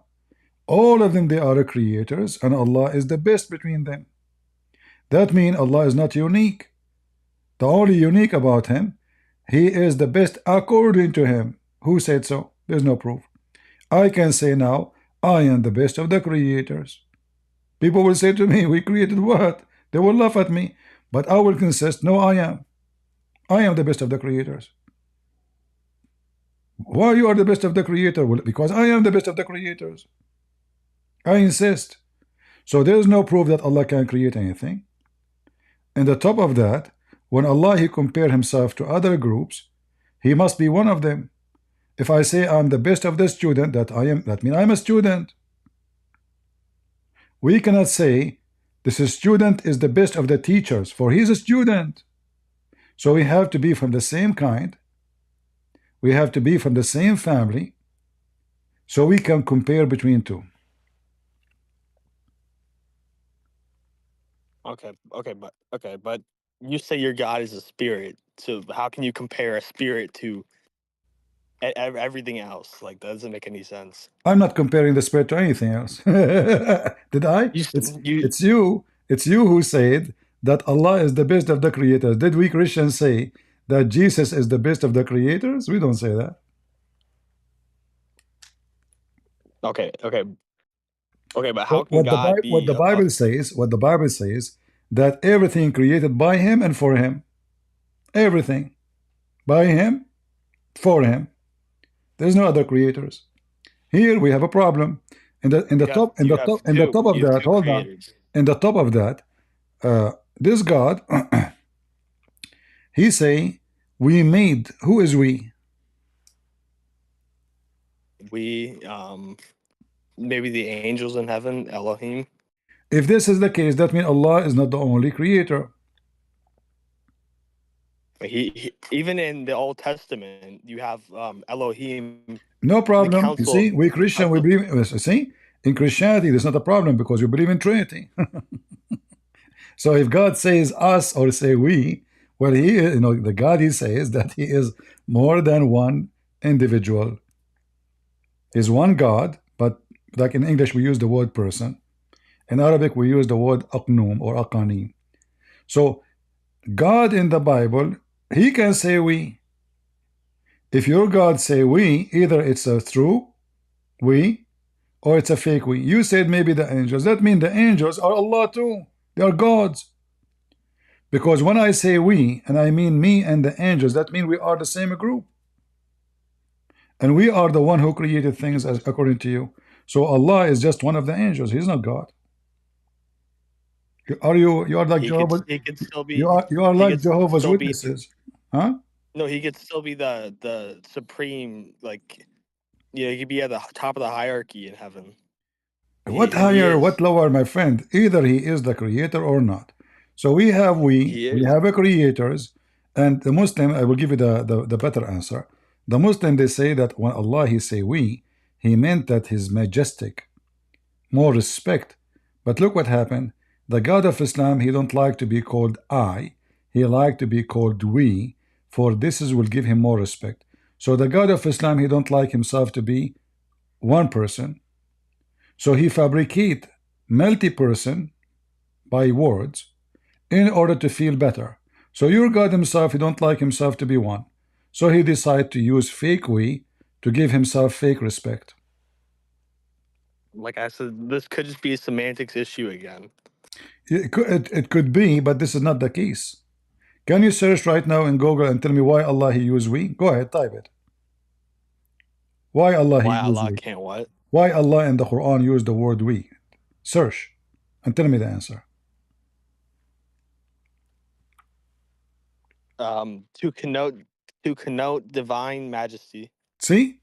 So Allah, Hold on, in order to make himself... I gotta go.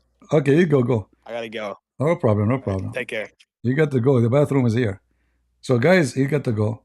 So Allah, to be a divine majesty, he called himself we. But this is what the King Abdullah and the King Hussein in Jordan say, we. What the heck is that? That means they are divine too. And Allah, he cannot be respected unless he call himself we. So Allah is not satisfied with being one. So he tried to elevate himself by using fake language. Do we have any Muhammadan? Too bad he have to go. Almost I converted to Islam. I'm just taking him, you know, like obviously he's slow. I'm just taking him slow. I mean, what I can say, turtle.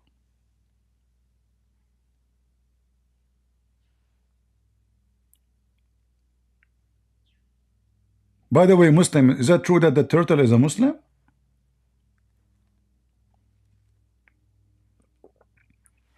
Any Abdul?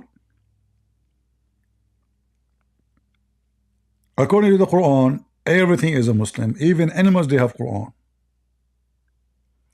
According to Muslims,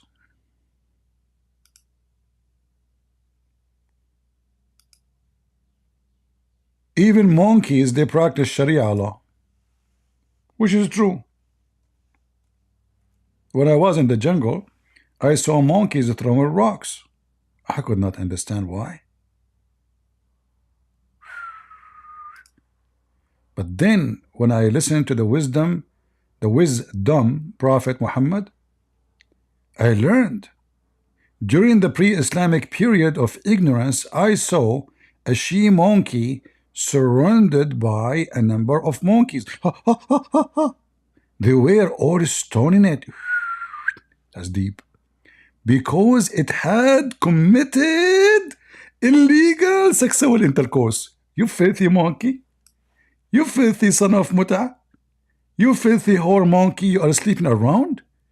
You have no shame. What happened to the hijab? Huh?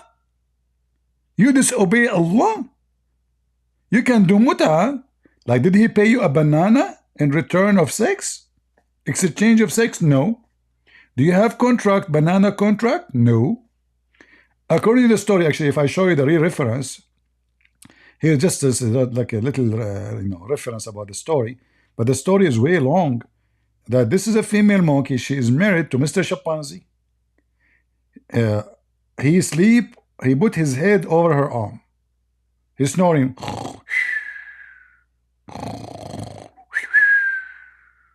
And then a handsome monkey come from behind the tree. The female monkey, she could not resist his banana. Don't take me wrong, I'm talking about banana now. So she noticed that his banana is better than the banana of her husband.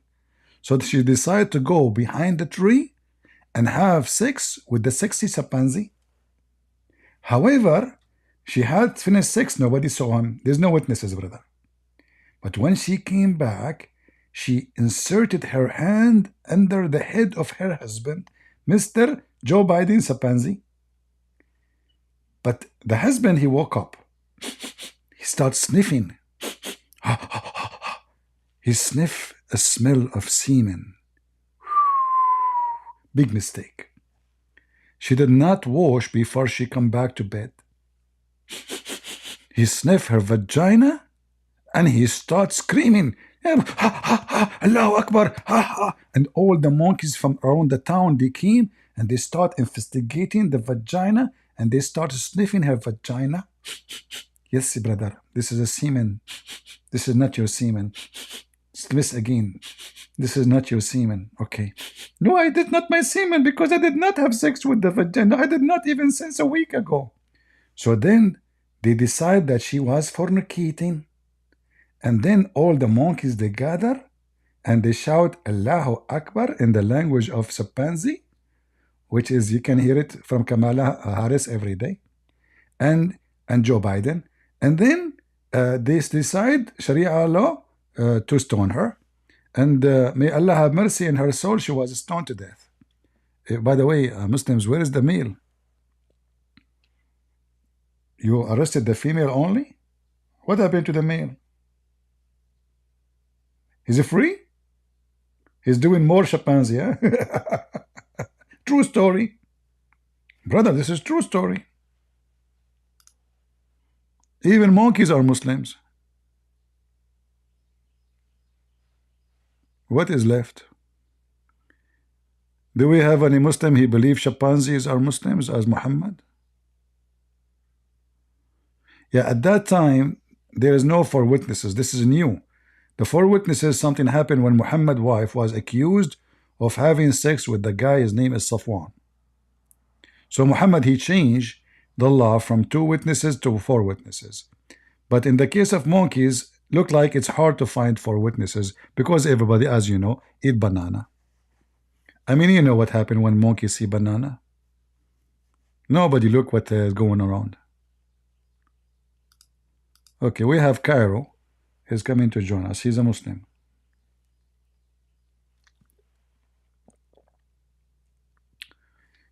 Okay, come on, Cairo. Go ahead.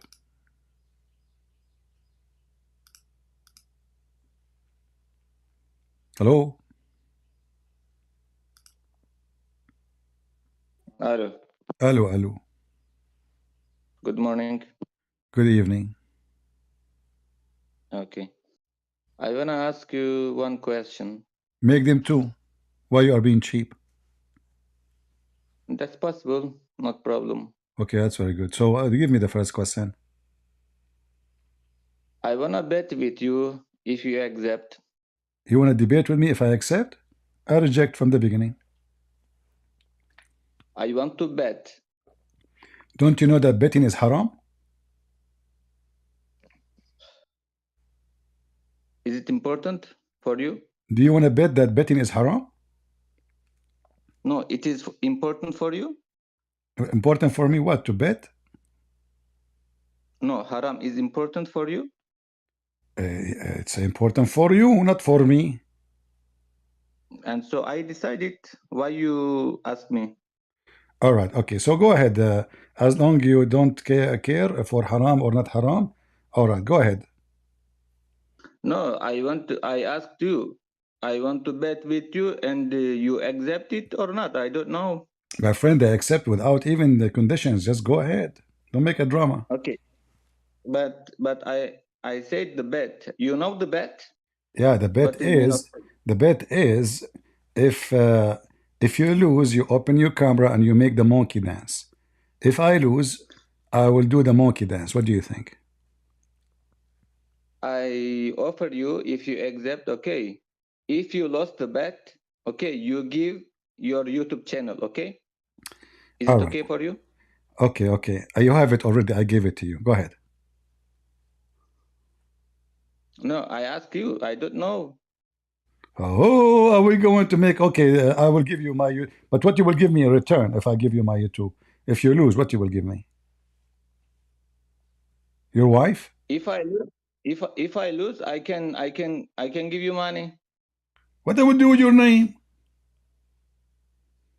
No, Christian, please. You speak every day I about take you. Islam, right? Okay, listen. If you lose, I take your wife. I don't have a wife. Okay, what do you have? What you can offer? I have Christian friends. If you want, you can take them. What do you have? I'm asking you. What do you have? So because you are asking me if you bet I will lose my channel, but what you have to give in return? Christian Prince, you speak every day about Islam on YouTube channel, right? Right. And so if you lose and you trust yourself, and so if you lose, you can finish your career, I think. Okay, you Right? can finish my career, no problem. But in return, what will happen to you? If I lose, I said you, if you accept, we can decide for the money. I can offer What you money? money. What money? I don't accept money. And what you want, another something. I don't have another something. Okay, at the end of the debate, you have to say that you are a stupid donkey who do not know your religion. Do you agree? How, words, it's not problem for me. Okay, so do you promise me that if you could not make it, you will say that you are a stupid donkey and Muhammad is a donkey too? Look, if I lose, I will tell you I am stupid because I lost bet. No, I want you to say Muhammad is donkey too. I am not Muhammad. I am I know you are Khalil. not Muhammad, but okay, I mean, come on. I will lose a big channel just for your sake, man. At least give me something important. So if you could not answer, that means Muhammad could not answer. Because you get your answer from Muhammad. So if your Muhammad could not help you, then at the end of the debate, or what I'm asking you for, you admit that you are a donkey and your prophet is donkey too. That's all. Do you agree? But Christian Prince, I will bet with you. And so if I lost, I am stupid than you. But if you lost, My friend, I and do so not you are I do going not to need I do not need to bet on that. Already you are stupid. You wasted 10 minutes of my time to talk to tell me I want to bet. Go to the topic, man. Already you are stupid. Go ahead. Okay, topic is Islam and Christianity. We don't need Oh, no problem. Okay, go ahead. Just go to the topic. You keep talking about bet and bet, you know. Okay. If you keep talking about bet, the Shem bet will hear about you and they will send you a pager and then you will die. So don't talk about bet. The Shem bet is listening. So now go ahead with the topic. Topic, it's your topic. You speak every day about Islam and Christianity. Are you Indonesian? No. Where are you from? You speak every day. You speak every day about Islam and Christianity. Okay, go ahead. Okay, it is the topic. I don't need to say this. You speak every day Okay, about hold Islam on. and In the front Christianity. of everybody, can you give me any proof that Allah is a true God? Go ahead. Why you ask me this? I said Islam and Christianity, right? No problem, my friend. I asked you to give me the question, you refuse. So I have to start. We cannot keep talking about you bet, I bet. So now, can you give me any proof that Allah is God? Go ahead. Why you select the topic? Topic is Islam and Christianity. Okay, Why let us make a challenge. Can you prove to me that the God of Islam is a true God and the God of the Christians is not? Go ahead. Christian Prince, Christians, why you don't accept? Why you don't accept when I ask you question? Why you What is don't? the question? You did not give me. Okay, go. Give me the question. Man, we speak about Islam and Christianity or not? Okay, Islam and Christianity. Go ahead. Okay. Then you want to speak about it, but I don't want to speak about it. I want to speak about another something. You just said you want to talk about Islam and Christianity, and now you said you don't want to talk about it. Why? Islam and Christianity. I want to speak. Yes. Go ahead. Go ahead. But Christian Prince, now I want to, for example, 1 week later, you can share on YouTube. 1 week later, we can speak it. We can speak this topic, Islam and Christianity, and you can call your Christian friends. Also, you can call David Wood, Apostate Prophet, and God Logic, your other friends, and Those we can see the. are my students. I don't call them. Those are my students. Now go to the topic. Go ahead. Why you don't call them? I don't talk to them. I don't even talk to them. Who said to you I talk to anybody? Go ahead. What's the topic, man? Go ahead. I want to bet together. It should be all together. It's better. You want to bet that you are stupid? You don't know what you say? I want to bet together. Christian Prince, God Logic, David. Just Wood. get out of here. You and the kids. Don't waste my time. You want to bet? I bet. And all the names you mentioned, they don't count for me. Everybody is learning from me. You are speaking to the boss, potato. Do we have any Muhammadan would like to come to the mic? Is it Turkish? Aman Rabbi Aman. Aman Rabbi Aman.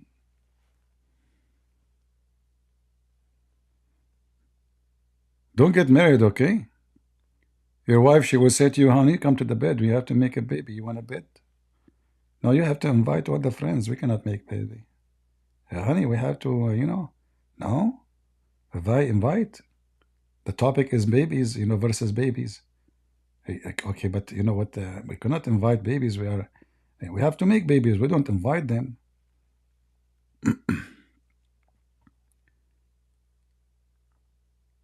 Honey Abdul?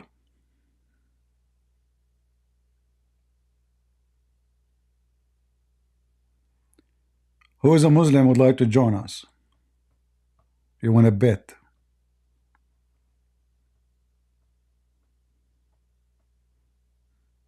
I keep asking him, okay, start the topic, man. Give me the question. You don't want to give me the question.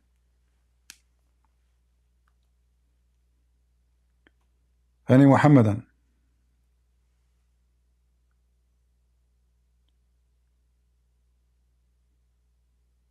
Anyone?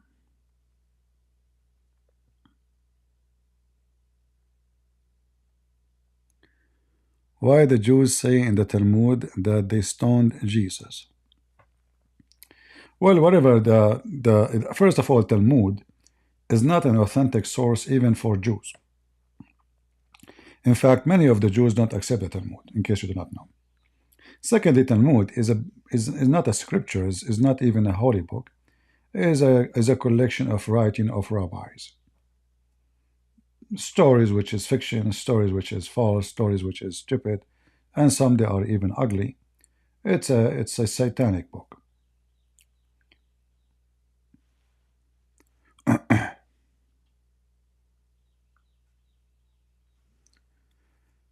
Any Abdul?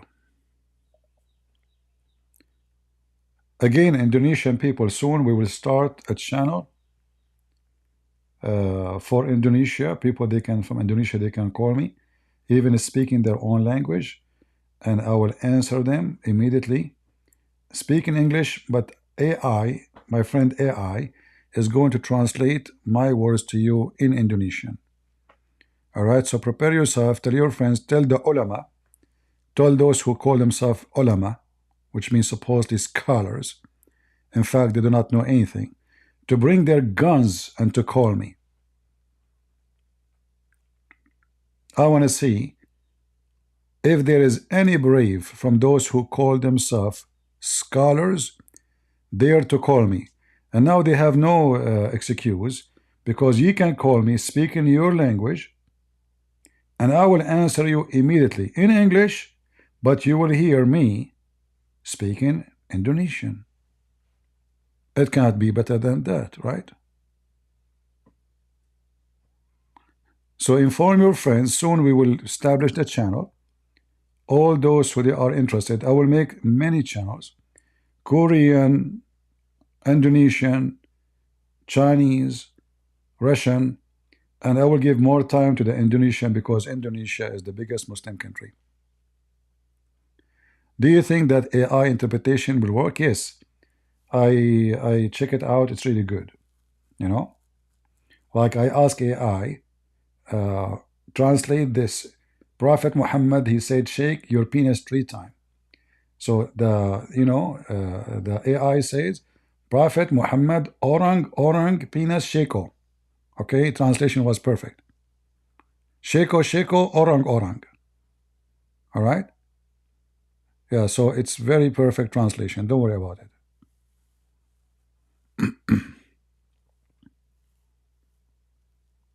Anyway, those who speak the language, they who speak English and Indonesian, they can confirm if the translation is perfect, but mostly it's going to be good. And you let me know which language you like me to start a channel on. So we will make a channel in many languages, like Indonesian, Chinese, Korean, Russian, maybe Japanese. You know, the Japanese, when they talk, You feel like they are fighting, man. TikTok is more effective. No problem. You can take my videos, post them in TikTok. Go ahead. Why you have to be everywhere? You guys, you do it. Many of you here, you know, TikTok for me, I don't like it. It's just, for me, I feel it's a platform for kids. I know you will say, no, it's not. But I don't like it. And I went there, you know, I made 3 videos, they blocked me. I am targeted, my friend. Not like you. Right? In your case, you are not Christian Prince, so people will not focus on you. In my case, the story is different. The second they knew that this is a Christian Prince channel, they will be all over. I just posted 3 videos. Somebody saying, can you explain chapter 60, verse number 8 and 9? This verse is abrogated, my friend. Those verses are abrogated. By which one? The first verse abrogate all the verses before it or after it. براءة يا أيها الذين آمنوا لا تتخذوا عدوي وعدوكم أولياء. You go to chapter 9, which is chapter of Bara. It says that Muhammad, he washed his hands from all the agreement he have with non-Muslims, including those who did not fight with him. They gave them 4 months to leave the Arabian Peninsula, all of them. If they don't leave, they will be killed all. Did I answer you? All right.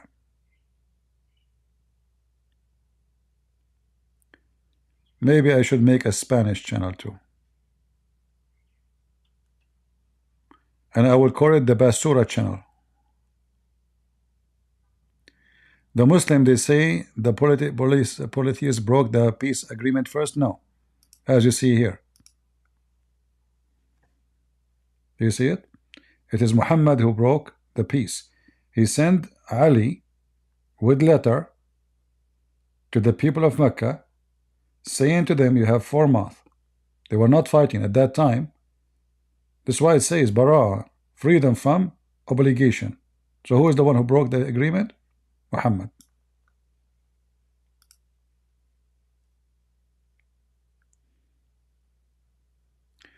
If there is a list of abrogated verses, there is tons of lists, because Muslims themselves don't agree about what is really depend in the sect, you know. Some sect, they say they have different numbers. However, all sects agree about this. All of them agree about this one, that the Prophet, he command to kill all non-Muslims who don't, all the Arab or non-Arab who live in the Arabian Peninsula. This is why Muhammad, he says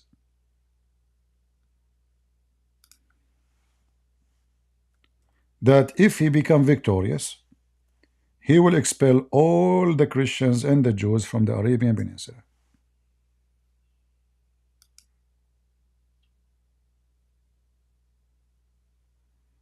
Do you see it? Did the Christians even fight Muhammad? No. Not a single Christian tribe they fought Muhammad in the Arabian Peninsula. Not even one. He is not saying those who fight me. He says, I will certainly expel the Jews and the Christians.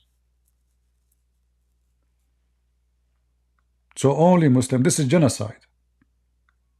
This is the first genocide, big genocide of Islam.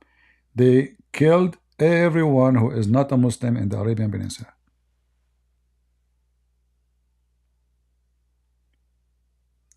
No, the Spanish channel, I might call it Basura, because I will talk about Islam, so Basura, I think it fit perfectly.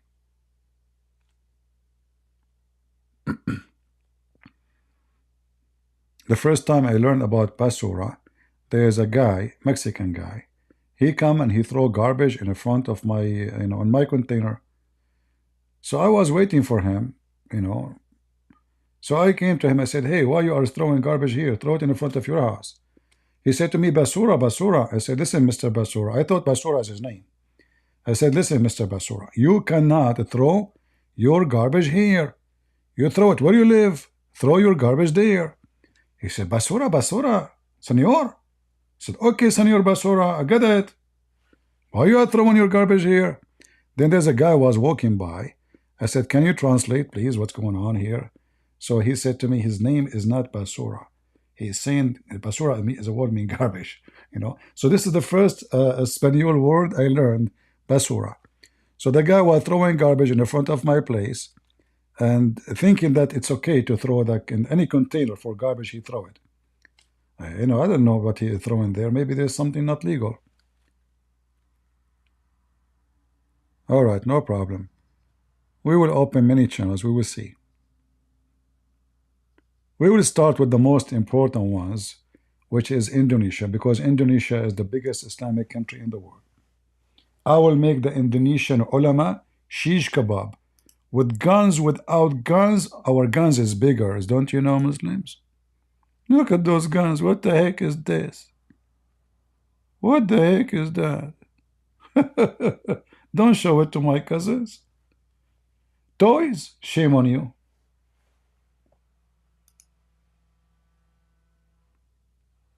Potato.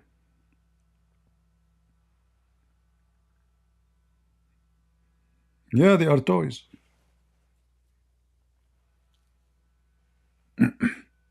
Any Abdul?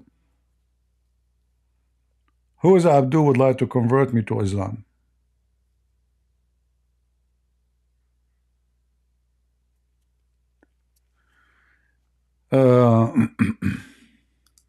Christian Prince, Go ahead.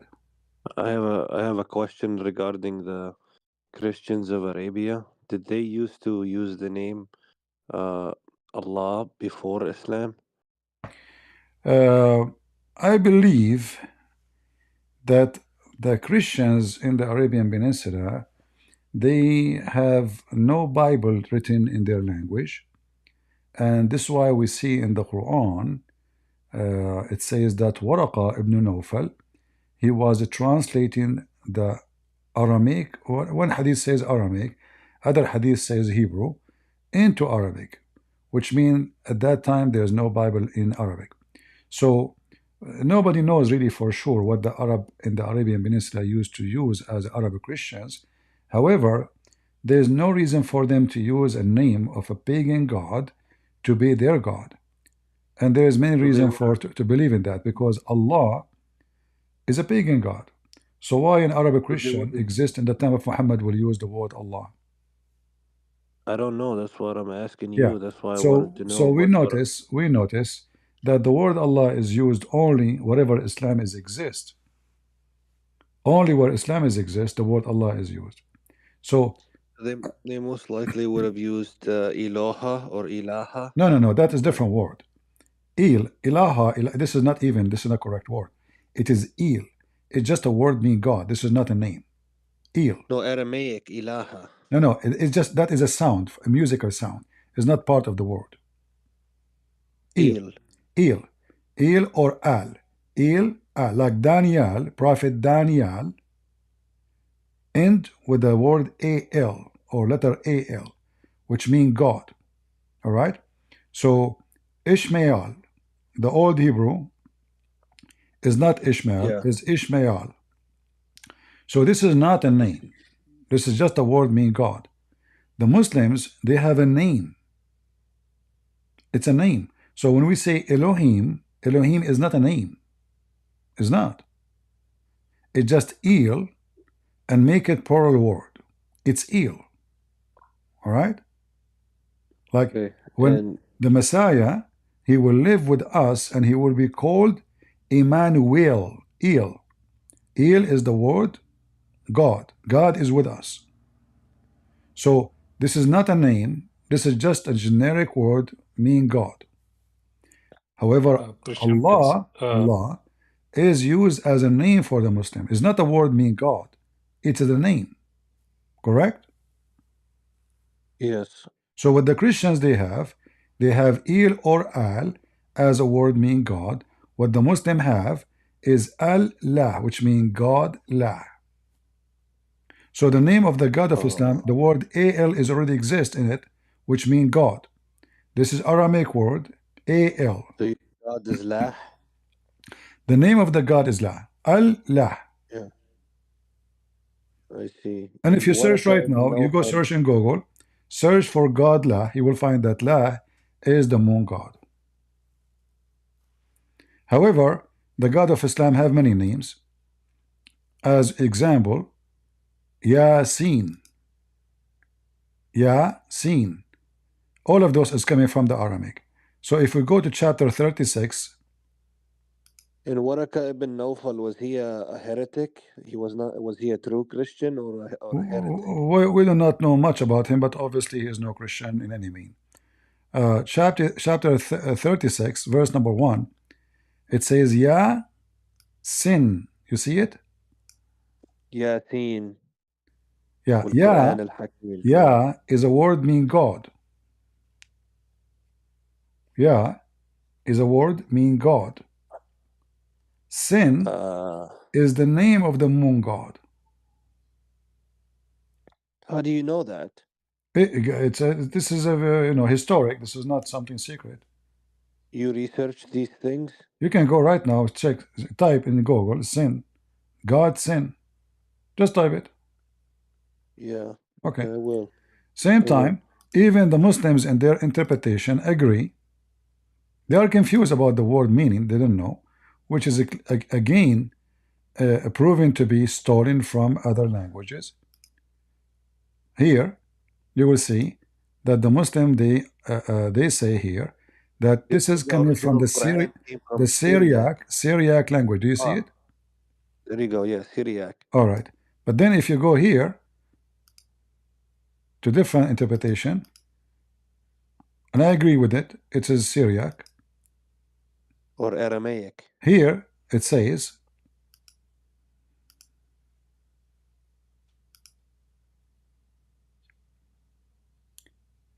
Yasin, God knows best what he meant by these letters. Why?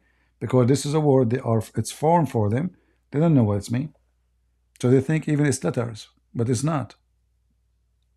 Even in the Quran written as a one word, not as letters. What does Ya mean? Like, Ya is a word mean God. God.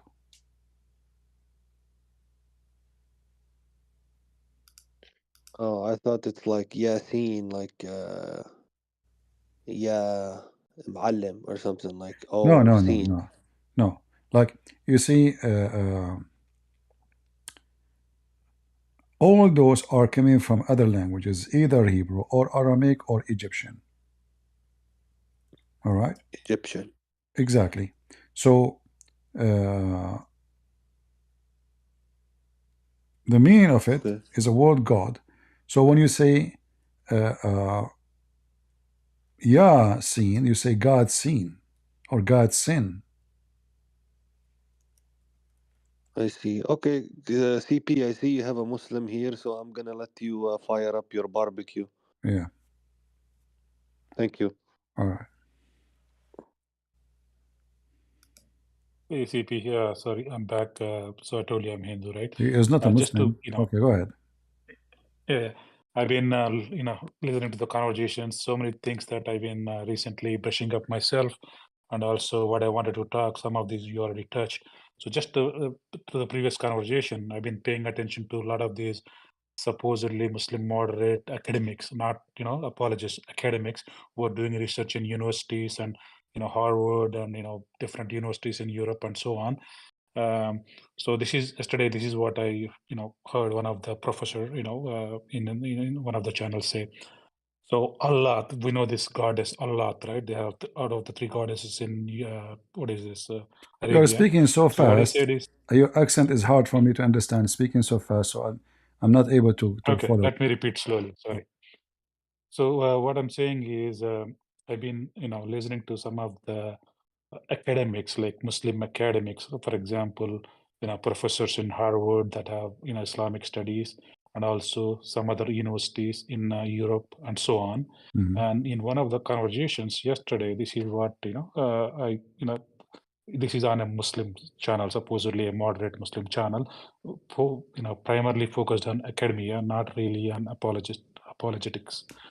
So if they take the example of ALLthat, so this guy is somebody who is a linguist and also somebody who looks at inscriptions and so on.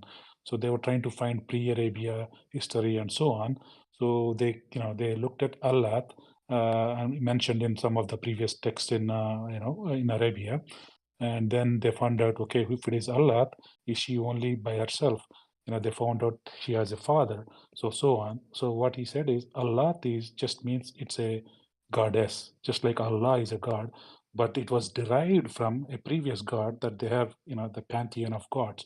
So they themselves are confirming that this is a previous god. This is more like a, top level of the god Allah, and he has these children and this, all these different things. So that's one thing I briefly wanted to touch upon, just came to my mind when I heard the previous caller. And that also brings to my point. So I see that there are a lot of, research going on in this, Islamic history and so on. And slowly you can see that seeping into the mainstream. And they're trying to, as you said before, right, the Emirati guys. So they're trying to put this moderate version, trying to do all these things. But I think, again, like you said, if once we wait until that happens, I think it will be hard for to get this message out to right now most of the Muslims are still ignorant, so you can easily break them by giving some knowledge. So but if you moderate them, then it will become harder and harder. So I think there is a need for urgency to get this message out. And you were mentioning about some channels, right? So as you know, Indonesia is currently the biggest one, but the second biggest or soon to be biggest is between Pakistan and India. So they both are like use the same language. Most of the Muslims there, it's called Urdu. So there is already some people there who is working in that. So I don't know if you know Adam Seeker. He's currently a Christian. He used to be Muslim. Are you familiar with that name? Sure. So yeah, he's doing that. But I think again, I think if he can do this your language translation and so on, I think that would be helpful to that Urdu language. Yeah, usually we don't we don't focus on those things because those need academic studies of languages, which most of people they don't have. And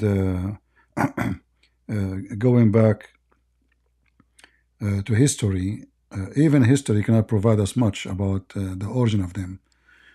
No. They are doing a lot of excavations, and so far he said that they found No. about 600 inscriptions. I believe whatever they find. You see, all of history is relative to a find, not necessarily to what it is. As an example, if I find that, let us say, 2,000 years from now, I decide to dig in the history of now, and then I found an article about Allah written by somebody, his name is Fifi, in the internet, and he is a Muslim.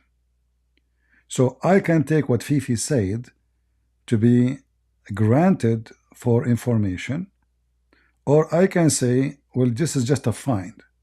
So if we find something before, doesn't mean this is what it is, because people believe in something mostly without even understanding where it's coming from. To make it simple for you, like there are stories about the first one who brought idols to the Kaaba. Yeah. So They the Christians, they kicked out those who make idols from around Jerusalem. They kicked them out. Those people, they made a bazaar out in the border of the Arabian Peninsula. An Arab man, he saw them, he took the first idol and he brought it to the Kaaba. But he himself did not know much about this idol.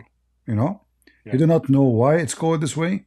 He did not know why it's worship. Or what he knew, he liked it. So now the Arab who took their God from this guy are ignorant, the same as the same guy. Why? Because he himself did not know why he brought the idol and why the idol become a god for him. He just saw it. Yeah. He saw people worshiping it. He carried it. He bought it. He brought it to Mecca. And this is just to tell you that people, they can worship God without knowing what this God is about.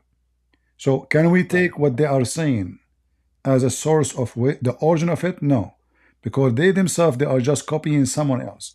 So in order to trace this God, you have to go to the one who is the origin of it, and it's very hard to know, because as I said, even the one you think he is the origin, it might be he is just copying someone else. So going back in history is very hard, because it's based on find, and find can be limited and can be deceiving. As an example, the temple of Al-Maqqa in Yemen. Let me put it on the screen. Yeah, I'm This familiar. this There's a lot temple, of Makkahs in Arabia, and they destroyed a lot of of those. I don't understand you. You're like speaking inside your chest. Can you speak louder? So what you say? I'm saying I'm familiar that there used to be a lot of Kaabas everywhere in Arabia, and they destroyed all of them. This is not this is not my point. The scientists, the one you call them scientists, they were saying for centuries, if we can say, that the temple of Al-Makkah is the temple of the sun god. So all this time they were teaching in university, there's books, there is scholars, there is etc. They confirm that this is the moon god temple, sorry, the sun god. Then not long ago they discovered that this is false, because they were able to open the coding of this temple or the language, and they confirmed that this is the moon god temple. So what it was a fact, scientific fact 4 years ago, it turned to be false. You know what I mean? So right, I mean, those things happen in science. When they have new evidence, they change. Yeah. Based on the previous find, they thought this is the sun god temple. But then there's a new find. They feed the old find. It changed it. That's why I say history is very, seeking those information. There's nothing to confirm.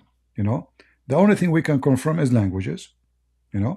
But the rest is hard to go back to the root. Who is the first one who come with this religion? Nobody knows. Nobody knows.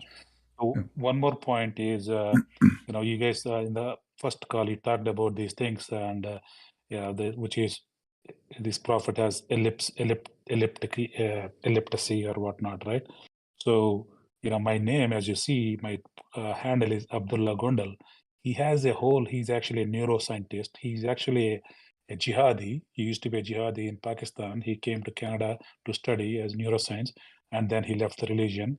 And since then, he's been doing this research. He has a whole thing out as to prove that with all proofs he's challenging all the academics, and he reached out to a lot of people in his field from Muslims, right? That he has epilepsy, and that's why he has all these things, and there is no way to refute it. The evidence is overwhelming. So that's one thing, that's one of the reasons. Again, my friend, you can bring me 10,000 studies. I believe at the end of the day, all of them, they might be false and they might be true, because it's very, very difficult to confirm those studies. Science of history is very flexible, and usually even science history written by agenda, which means I'm writing a book against Islam. So in my agenda is to expose Islam. So I focus on finding what will make Islam pagan. A Muslim, because he's a Muslim, he will focus in his study. Both of us are doing study. But in his study, he will focus to find that Christianity is origin of it is pagan. So all is relative, but the truth mostly is lost. Mostly is lost. However, we can confirm that the Kaaba have stones taken from the temple of Al-Makkah. We can confirm that Muhammad, he kissed the black stone and he believed it erased sin. We can confirm that he said touching the black stones or the stones from the temple of Al-Makkah erase your sin. So we can confirm the relationship between this and that. That is confirmed. It's a practice until now the Muslims they do, until now they believe. The rest, so-called history, is very flexible, and Yeah. nobody can really confirm it. Yeah.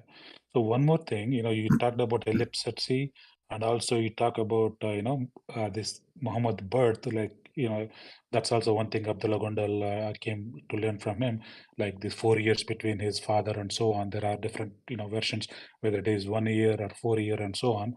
But one more thing he mentioned, is My this, right? friend, you are telling me Sec- about this guy, what he mentioned. Who care who is he? I believe that a person who don't speak even the language of the Arab is the last one to find what the Arab Yeah. believe. Do he speak Arabic? He learned, yes, yeah. Is he fluent? I mean, I'm not fluent myself, Okay. so I In just order for me, just to make it simple for you, in order for me to be a scholar in history, and that goes for everybody, I have to know the language of those areas, including Aramaic, Hebrew, and Arabic, at least. Not to mention to go back to the Akkadi language, Chaldean language, the ancient Aramaic. So history is very much connected to know many languages. Not a guy who go and he search from libraries and then he put just things together and suddenly he became historian. So I say to you that all the history is written about history is not historic. Yeah, it's It's not not. only history. He's actually taking from hadiths and all these I things know, also from Muslim but sources. my friend, And all of those, for me, I believe all our conversation now is a waste of time because we did not hit the head of the snake. We are just talking about fictions. It can be true, it can be false. We need to focus on one, what is true. What is it true that Muhammad kisses stones? What is it yeah, true that Muslims go around stones? They pray in front of stones. What is true that the Muslim believe stones touching them erase their sin? The rest is not important. I'm not a historian, and this is not the way to defeat Islam. Because how many of the Muslims, who there are more than 1 billion, they will even read your book about the history of Islam? Nobody will read it. It's not going to be allowed even to be published there. So there is some studies can be called academic, and this is a study can be, let us say, good for a certain group of people. They are minority, very small minority. People who they are specialists, they have a very high education in languages. Those they can make those studies. However, even those studies can be manipulated, they can be false, and they can be done falsely in purpose of making money.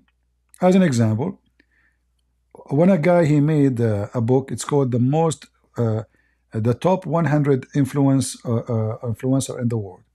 He put Muhammad in the top. His book became #1 book for sale in the world. But is it true? It's false. So we can take this guy as a historian. We can say he's a historian, studying history, studying social movement, studying social react and impact. And he have degrees, he have a professor, he is an author, etc. So all of those are just a joke.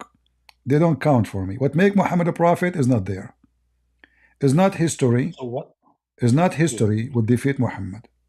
Is yeah. not. One thing I don't know if you already talked before, but I haven't heard, is there is this sexual abuse that Muhammad had as a child. In other words, his uncle, what's his name, Ali's father, right, Abu Talib, right? So there are some what do you call this? Uh, some hadiths that that clearly mentions this, Sahih hadith that mentions this, saying that he Yeah, clearly he those asked him that's to why I come to say bed without those clothes. things, Yeah, things Muslim cannot deny is yeah, useful. Things which is can be totally rejected. Like somebody will write a book says Jesus never exists, and he's a historian. yeah, Okay, we laugh, right? But yeah, somebody like Robert Spencer, he said he made a book that Muhammad never exists. Muslim they laugh, yeah, regardless if it's true or not. So if you yeah, want the Muslim to listen to you, you don't want to talk to yourself, then give them something they believe and yeah, defeat them in their belief, not in your fictions or in your theory. yeah. All Did you right? touch on this topic, like this sexual abuse by Abu Talib to Muhammad Even before? this one does not make Muhammad a bad person, because if somebody abuse a child sexually, how that will make Muhammad a bad person? So the thing is, he's trying to make a profile where it says he is abused as a child because he's an orphan. My friend, Then he you has see, this epilepsy. all of this is agenda and propaganda. Because a child who is being abused sexually, he is a victim. And then we Right, try right. to But build, let me finish. Yeah, let me finish. no, we try to build a theory just because we don't like Muhammad. We want to make Muhammad look ugly. There's no need for that, regardless if the story is true or not. At the end of the day, if he is a child and he was abused, that will make him a victim, does not make him a bad person. But we have very important thing, Muhammad, that he himself is a child abuser. So who cared about Yeah. Muhammad being abused when he was a kid? How that will make him bad? Yeah, the thing is, you take that and then you put this epilepsy, which is he has this mental condition. Even the So that's why epilepsy he's does having not all make this. Muhammad bad, my friend. When we mention Muhammad have epilepsy, we are not saying Muhammad is being bad. Because if a person have epilepsy does not make him bad. It's a disease, can happen to you, can happen to me. What does have to do with Right, being but bad? Or no, but you that makes him hallucinate. are taking things from the wrong corners. When we speak about the epilepsy of Muhammad, we are describing what he suffered from, his mental illness. All right, what he Right. is struggling from, not he is bad or he is good. And No. Because of that, he has hallucinations, and that what he thought is, all yeah, this that's a good hearing point. from That's a God and good all point. that. But the rest of the point you are mentioning, this guy is saying, for me, does not make Muhammad good or bad. In fact, you feel bad for him then. If he was sexually abused when he was a kid, then I have to stand and defend Muhammad, for he was a victim of sexual abuse. So, The point he's driving here is this, because all of the Quran, what talking about God, him talking about God and all that, he's saying that this is all hallucinations because of these things, all these his my experiences friend, in the past. even this is more funny.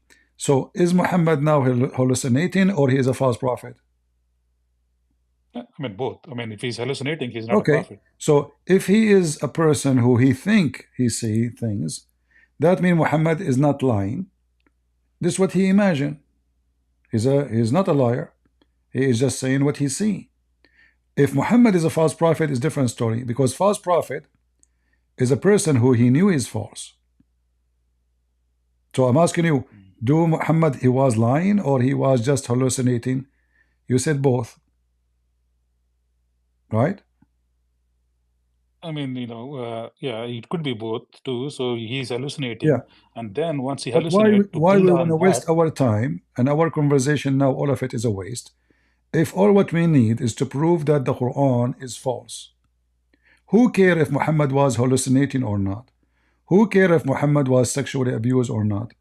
Who care, who care, who care? What we care for, the Quran in front of us is a joke. So let us laugh at the Quran. So all those studies are just a joke. They don't help anyone. Because Muslim, they can refute them too. They can come to you and say, this is not true. Or this hadith is false. This story is fabricated. This thing is not to exist. But we have the Quran. The Muslim agree upon it. So if you want to fight Islam, don't go and do what you are saying now, for nobody will listen to you. You need, if you want somebody to leave his religion, you need to debate him in what he believe, not what you believe. What you are talking about is what you believe, not what he believe. There is no Muslim believe that Muhammad have epilepsy. There is no Muslim believe that Muhammad been sexually abused. There is no Muslim believe that Muhammad was hallucinating. So you are not debating them now. You are debating yourself. You are just making an argument, and you convince yourself with the argument, and you won the argument. This is what the Muslims do. So you want to win the argument. You bring to them the most they believe, the most they trust, and then you debunk it, and then you are the winner. All right? Okay. So one last thing before. So they, you talked about Muhammad conquering for no reason and all those things, right? Even if people refute that, how do they explain them conquering Egypt and all these places? They never pay, like they never did anything to Arabia or whatnot, right? All right. Okay, So my friend. that, All right. Thank you. We have somebody thank you. else waiting. That's all. Thank you for Yeah, joining us. that's all. Thank you. All right. Truth. Go ahead. Hello, brother. Can you hear me? I hear you. Okay, thank you. I just have a quick question about this hadith. Let me send it in the chat. All right. Okay.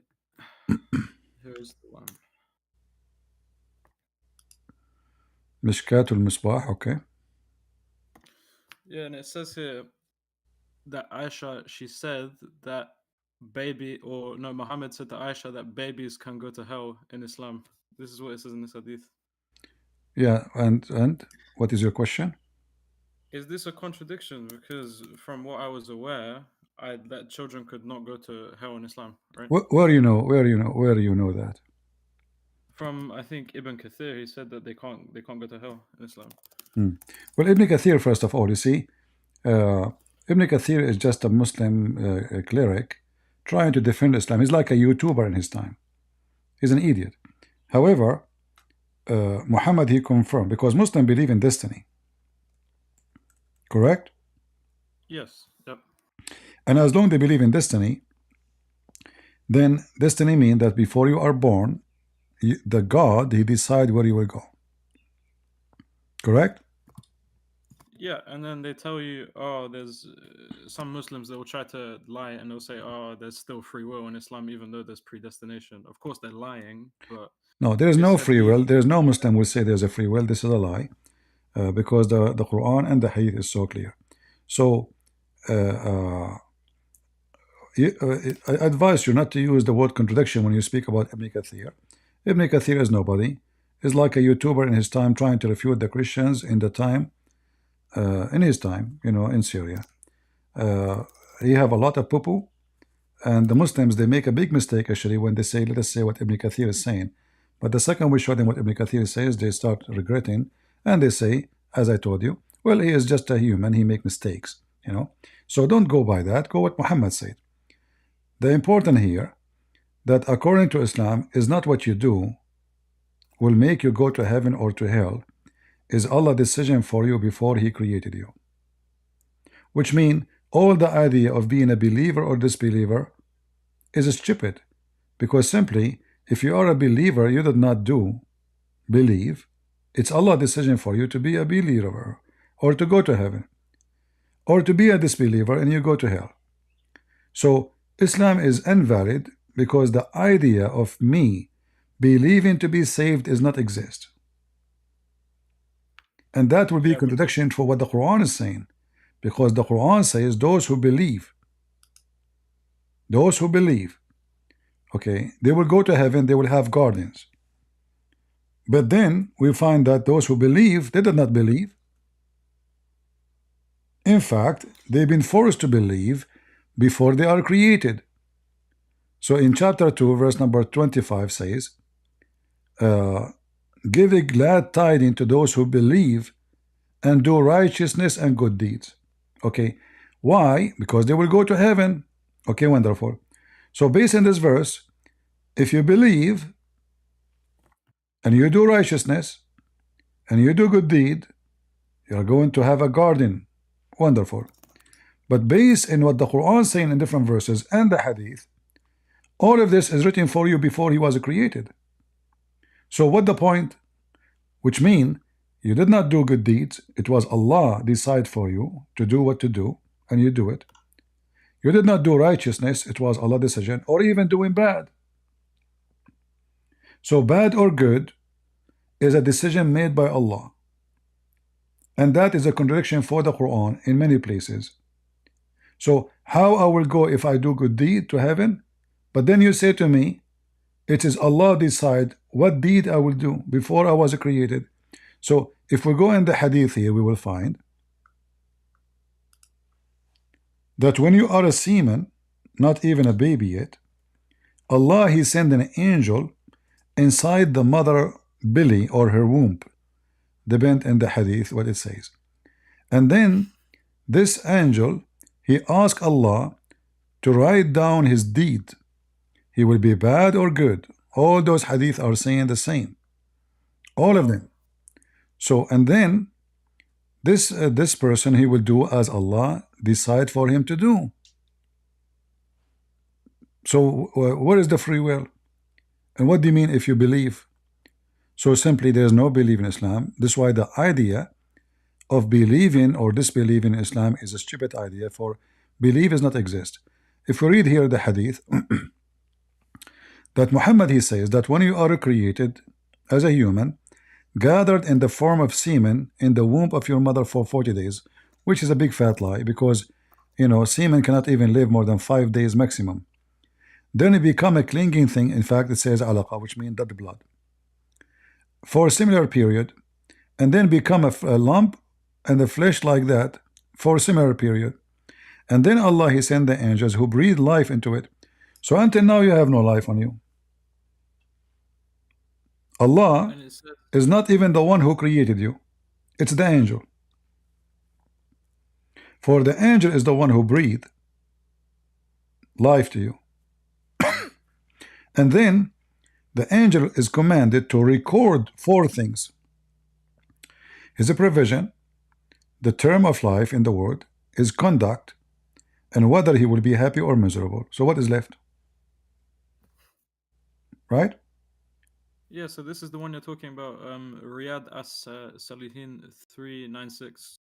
This hadith is written in many places. Yeah, many narrations. Yeah, there's many Yeah. narrations of this. But here, this is destroy the idea of believing to be saved in Islam, because it doesn't matter who you are, Christian, Jew, Muslim, Hindu.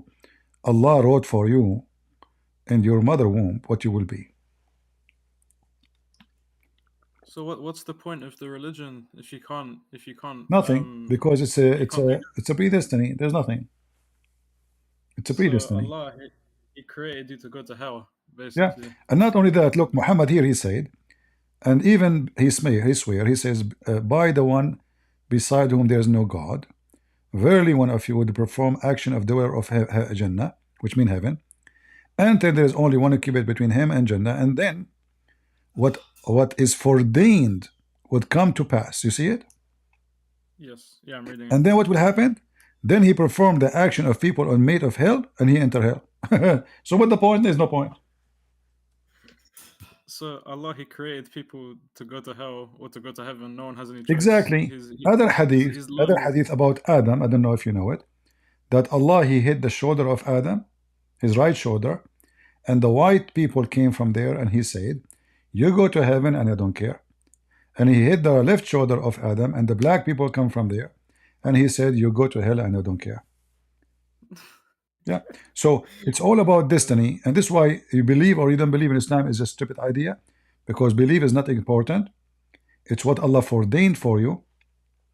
The one he was thinking he will go to heaven, he might go to hell, as you see. And the other side, he says, continuing, the one who performed the action of people of hell, until there's one cubit between him and hell, almost there, then he would perform the act of deliver of Jannah, and he entered. Why he performed that? Because what Allah foreordained for him. So at the end of the day, it's what Allah foreordained. It's not what you do. What do you think? I think like Allah is lonely, like He needs some friends. That's why He created people. There is a guy a long time ago, you remind me of him. He used to call himself the sword of Allah. I don't know if anyone remember him. He called me, and he debated me a few times, and then he called me back. He left Islam. He says exactly what you are saying. He said, like, my God, this God Allah looked like he was lonely and looking for a game to play. You can search the video and you can watch it. Yeah, Allah is bored. Yeah, he's bored. Yeah, exactly. He's playing games, like this is why the baby, he might go to hell. In the Bible is the opposite. Jesus said, if you don't become like the little ones, you will not enter the kingdom of my Father. So the little ones is granted to go to heaven. In Islam, even baby can go. Yeah, because destiny. It's destiny. It doesn't matter, And here, by the way, when Muhammad, he says, Allah, He write for you your deed. This is stupid, because what deed a baby would do? Yeah, I mean, he can die. He can die in 10 days. Yeah, if I am a baby, if I die a year after my birth, what exactly my deed? The bad deed and the good deed. Like I used to do poo-poo in the diaper.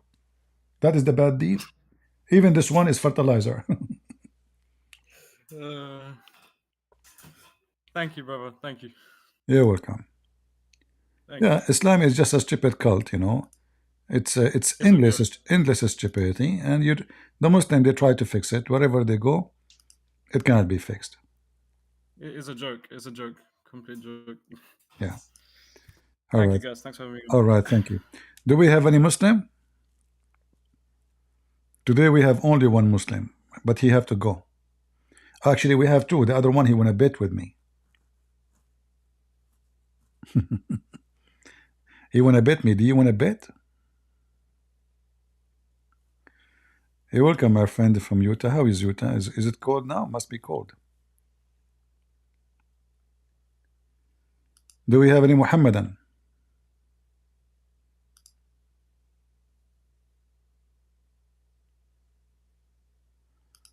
Any smart Muhammadan? I want to go to heaven of Allah, man. Me. All my life is my dream to have women where her butt is 1 mile. I hate small butt. 1 mile butt, that's my dream. Imagine, guys, we go and do hiking in the top of my wife's butt. And I will bet with you who can climb it. It's so smooth. Remember, it take Allah 1,000 years to smooth her skin. I mean, imagine how slow he is. These days they have a machine can make the marble so smooth in 2 seconds. Allah will take him 1,000 years to smooth the butt of a Muslim woman. 1,000 years. Why? She's alligator. I mean, you Muslims, you say Allah, if you want something to happen, he say be is going to be. Can't he say be smooth? I mean, why he make it complicated? He make it so bad, and then he want to send it. I love Islam, brother. I love Islam. It's so good. It's so good. Scientifically true and accurate. And it makes sense. And if your wife butt is 1 mile, what and how big is her poo-poo? And what if she is farted? Are we going to declare genocide? Do you know that methanol can be flammable? How many people will be burned alive if somebody smoking cigarette behind her ass? Muhammad, you have a great imagination. Endless penis, 1 mile butt.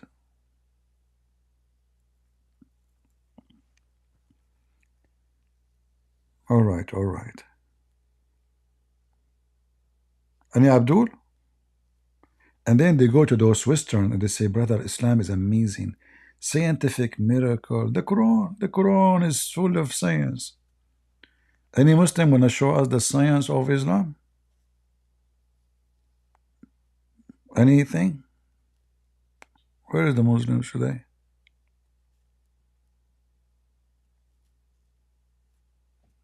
Anyone? What happened? Why there's no Abdul today? Hold on, maybe there is some porn station open? I mean, this is the only thing keep them busy. What they are watching? You know, when I was in the Middle East, suddenly everybody is in the roof. What happening? Why everybody changing the direction of satellite?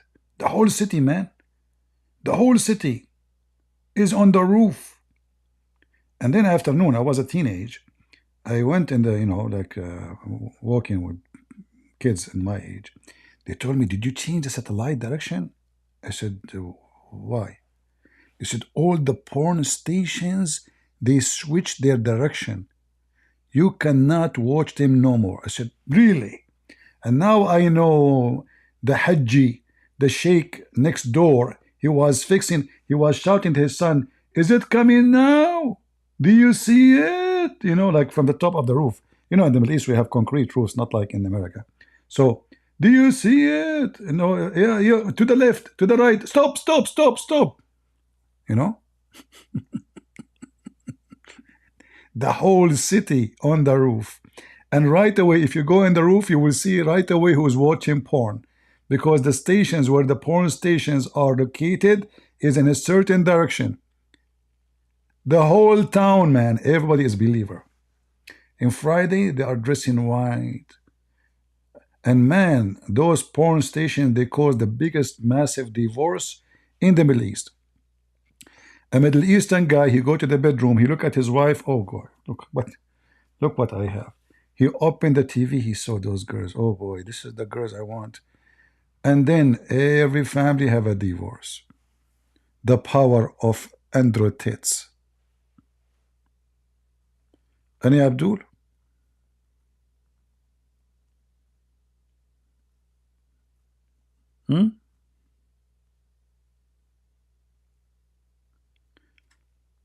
Like I said, CP need a wife. You are deciding for me what I need.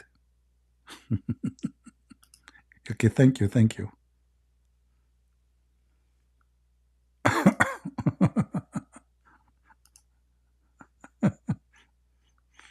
All right. People, they decide for me what I need. Why? Because I'm talking about big butt? What?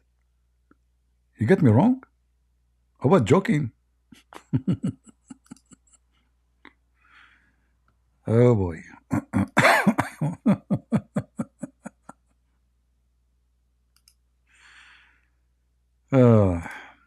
Any Abdul?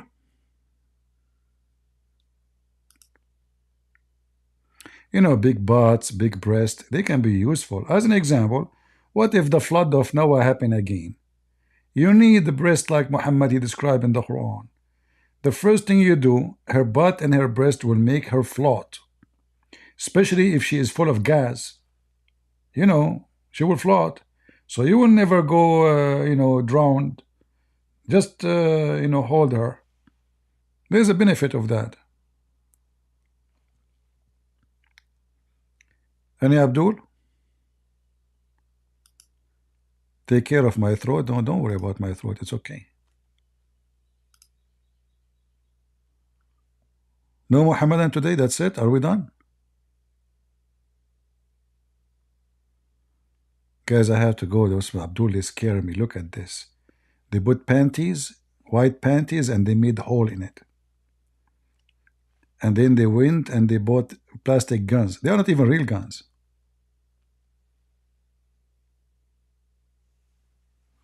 Any Abdul?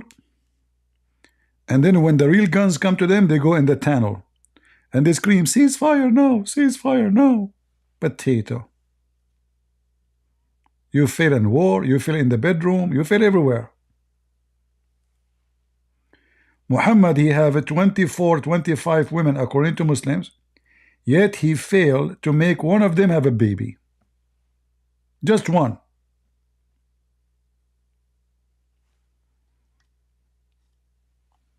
I guess he was shooting in the wrong place, maybe. Even Aisha, she said that the Prophet, he imagined himself having sexual intercourse, but in fact he did not. What the heck? Even his sex have no witnesses. No wife there. So what Muhammad was doing, brother? Look, guys, I searched for he imagined, and look what I found. I want to look for the hadith where Muhammad imagined himself having sex. I found 10,000 hadith about if a Muslim, he imagined himself farting. Oof.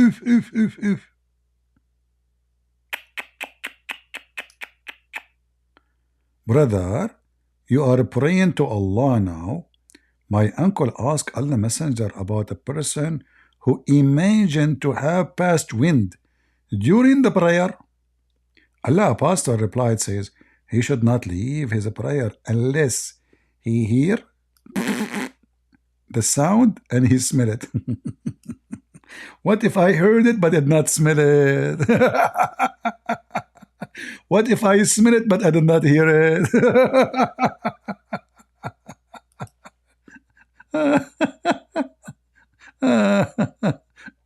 Fartoon religion.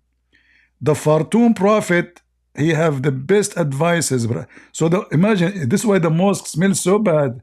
The Muslim, as long it's a silent fart, it's okay. Even if the one, guys, the Muslim, their head behind the butt of each other. So the guy behind you, he will hear it and he will smell it, but you don't. It's okay.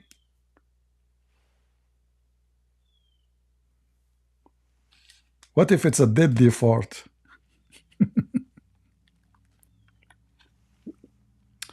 Prophet Muhammad is full of wisdom, man. Prophet of farting. Why the disciple of Jesus did not talk about such a wisdom? Man, they need to learn. Somebody call John, brother John. You need to learn wisdom. Here is the wisdom, you know. Look at this. All right. Here Muhammad is about, he was under black magic, so he imagined himself doing something, but in fact he did not. What is the thing you are talking about? Sex. And as usual, he blamed the Jews. That a guy, his name is Lubayd ibn al-Asam, he is of the Jews, he took some hair from the anus of Muhammad and he controlled Muhammad by remote control. Which is a true story. All right? Yeah.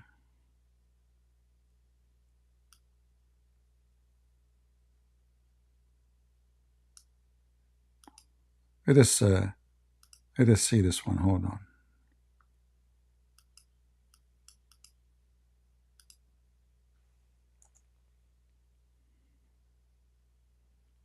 This website is so slow.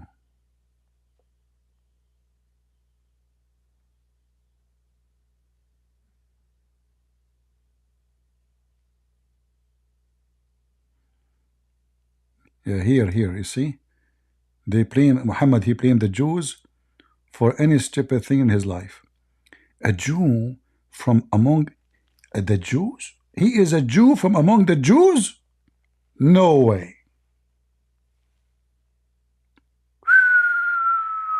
That's deep.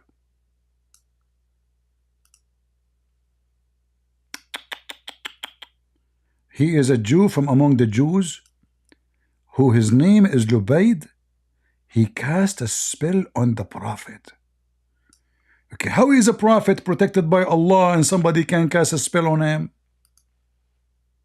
Ani Abdul? How this guy is protected by Allah?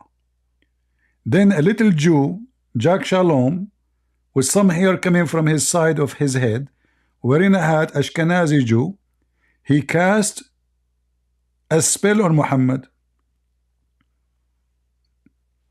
Any Muhammadan have an answer for that?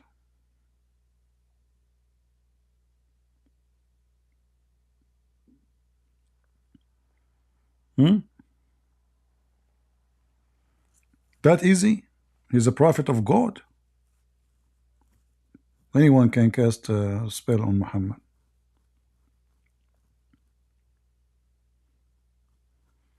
Okay. Well, look like today we don't have too many Muslims, so maybe we better stop for now. Did we have a good time, guys? So prepare yourself, Indonesian. Christian Prince is coming to town. Soon we will start an Indonesian channel speaking Indonesian. People who speak Indonesian, they can call us live. They can speak their language, and I will answer them immediately. For sure, I will speak English. But then my friend, his name is Mr. AI, is going to translate what I say into Indonesian. It's going to be an orang teaching channel. All right? So tell your friends, and for sure in the beginning, we would like you all to subscribe just to let us, you know, like when you start a new channel, you have to have at least 2,000 subscribers, which is very easy to accomplish in one day. It's just to be able to go live. You cannot wait. Okay, don't wait, go. You know, when I published my first book, a lady, she called and she said, Christian Prince, I cannot put the book from my hand. And because I'm so good in English, I said to myself, Why she cannot put the book down? Is that the glue problem? Oh, man.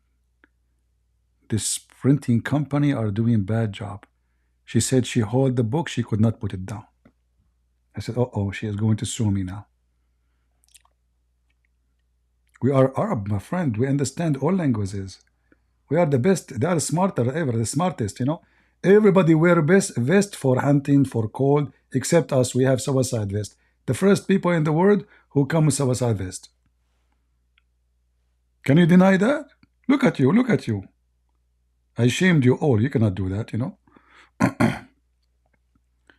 Yeah. Soon I will. Let us see what the Muslim reaction will be for having my channel in Indonesian, and then we will make one maybe Bangladesh. What the Bangladesh they use? Urdu? I don't know. Urdu maybe. I'm not sure.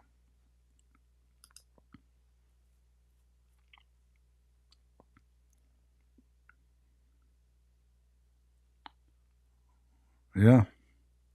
So we will see, you know. We will see the reaction of the Muslim Indonesian. For sure, they will not be happy to see such a thing happening. Right?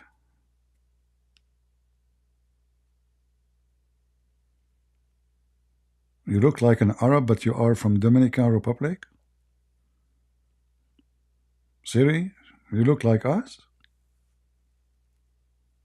Now, who's going to marry you now?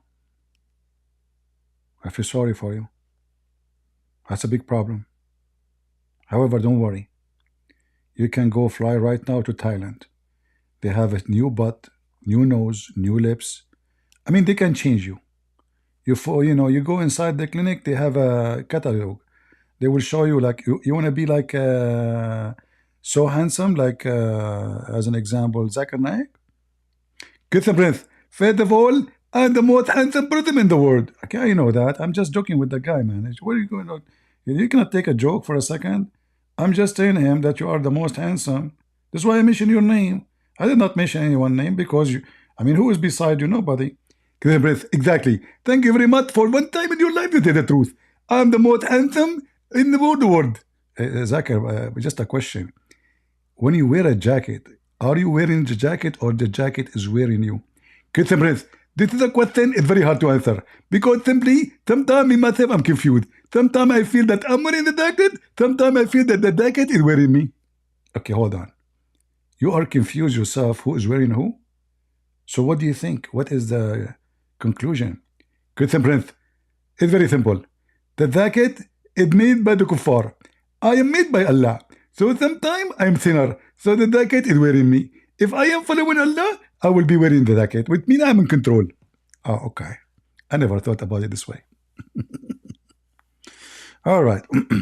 Don't worry about your look. It's okay. It's okay. You know? I mean, things happened.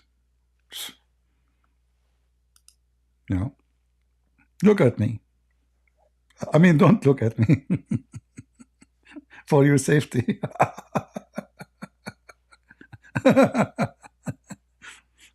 Oh boy. Last call. Do we have any Abdul? Any Abdul? No? We are done for today? So guys, is it good to go very early in the morning in my time, or it's bad time? Like today we have 1,300 something, not too much. Shall I change the time, make it like around maybe 7 or 8 New York time? Yeah, I'm trying to go early so people who live in Indonesia and Asian countries can join us. It's a bad time, huh? We will try to switch every few days between here and there. All right. Now, before we finish today, the election in USA already started. There's many states you can go, and I think all of them maybe. You can go and do early voting. So please don't forget to go and vote. If you want to change, if you don't want to hear the voice of this ugly Kamala for the coming 8 years, you better do something about it. It's not only her voice is ugly, her plan is ugly. She is satanic. Those Democrats are satanic. They are trying to destroy this country. If you love your country, you have to go and vote. And look how filthy they are. They were making fun of a Trump for he was building a wall. They said he is a racist, and now she said we need to build a wall. Can you believe it? She's hijacking his plan in order to win. After she wins, she will say we do not need the wall. She said that we should not dig for more oil. She go to Pennsylvania, she said no, she is supporting digging for oil just to win the election. A snake is snake. All her time she is against this. Suddenly now she is switching just to win the election, and after she win, she will give you all a screwdriver. You are smarter than this. No, she is not weird. She is satanic. Satanic, they have no stand. They switch to the side of the winning. Doesn't matter who is the winner. Doesn't matter how to win. So now she is switching everything she said before thousands of times. Trying to hijack. Trump, he says we want to have no tax for tips. She said no tax for tips. She is cloning the guy in order to win. So you better go and put the right person in the right place. Go and vote for Trump and let us get rid of this garbage in the White House. Joe Biden and his gang, it is a time for them to go. All of them. I want to say thank you all for being here. May the Lord bless you, and that we see you again. God is good, so is Jesus. Amen to that. Take care.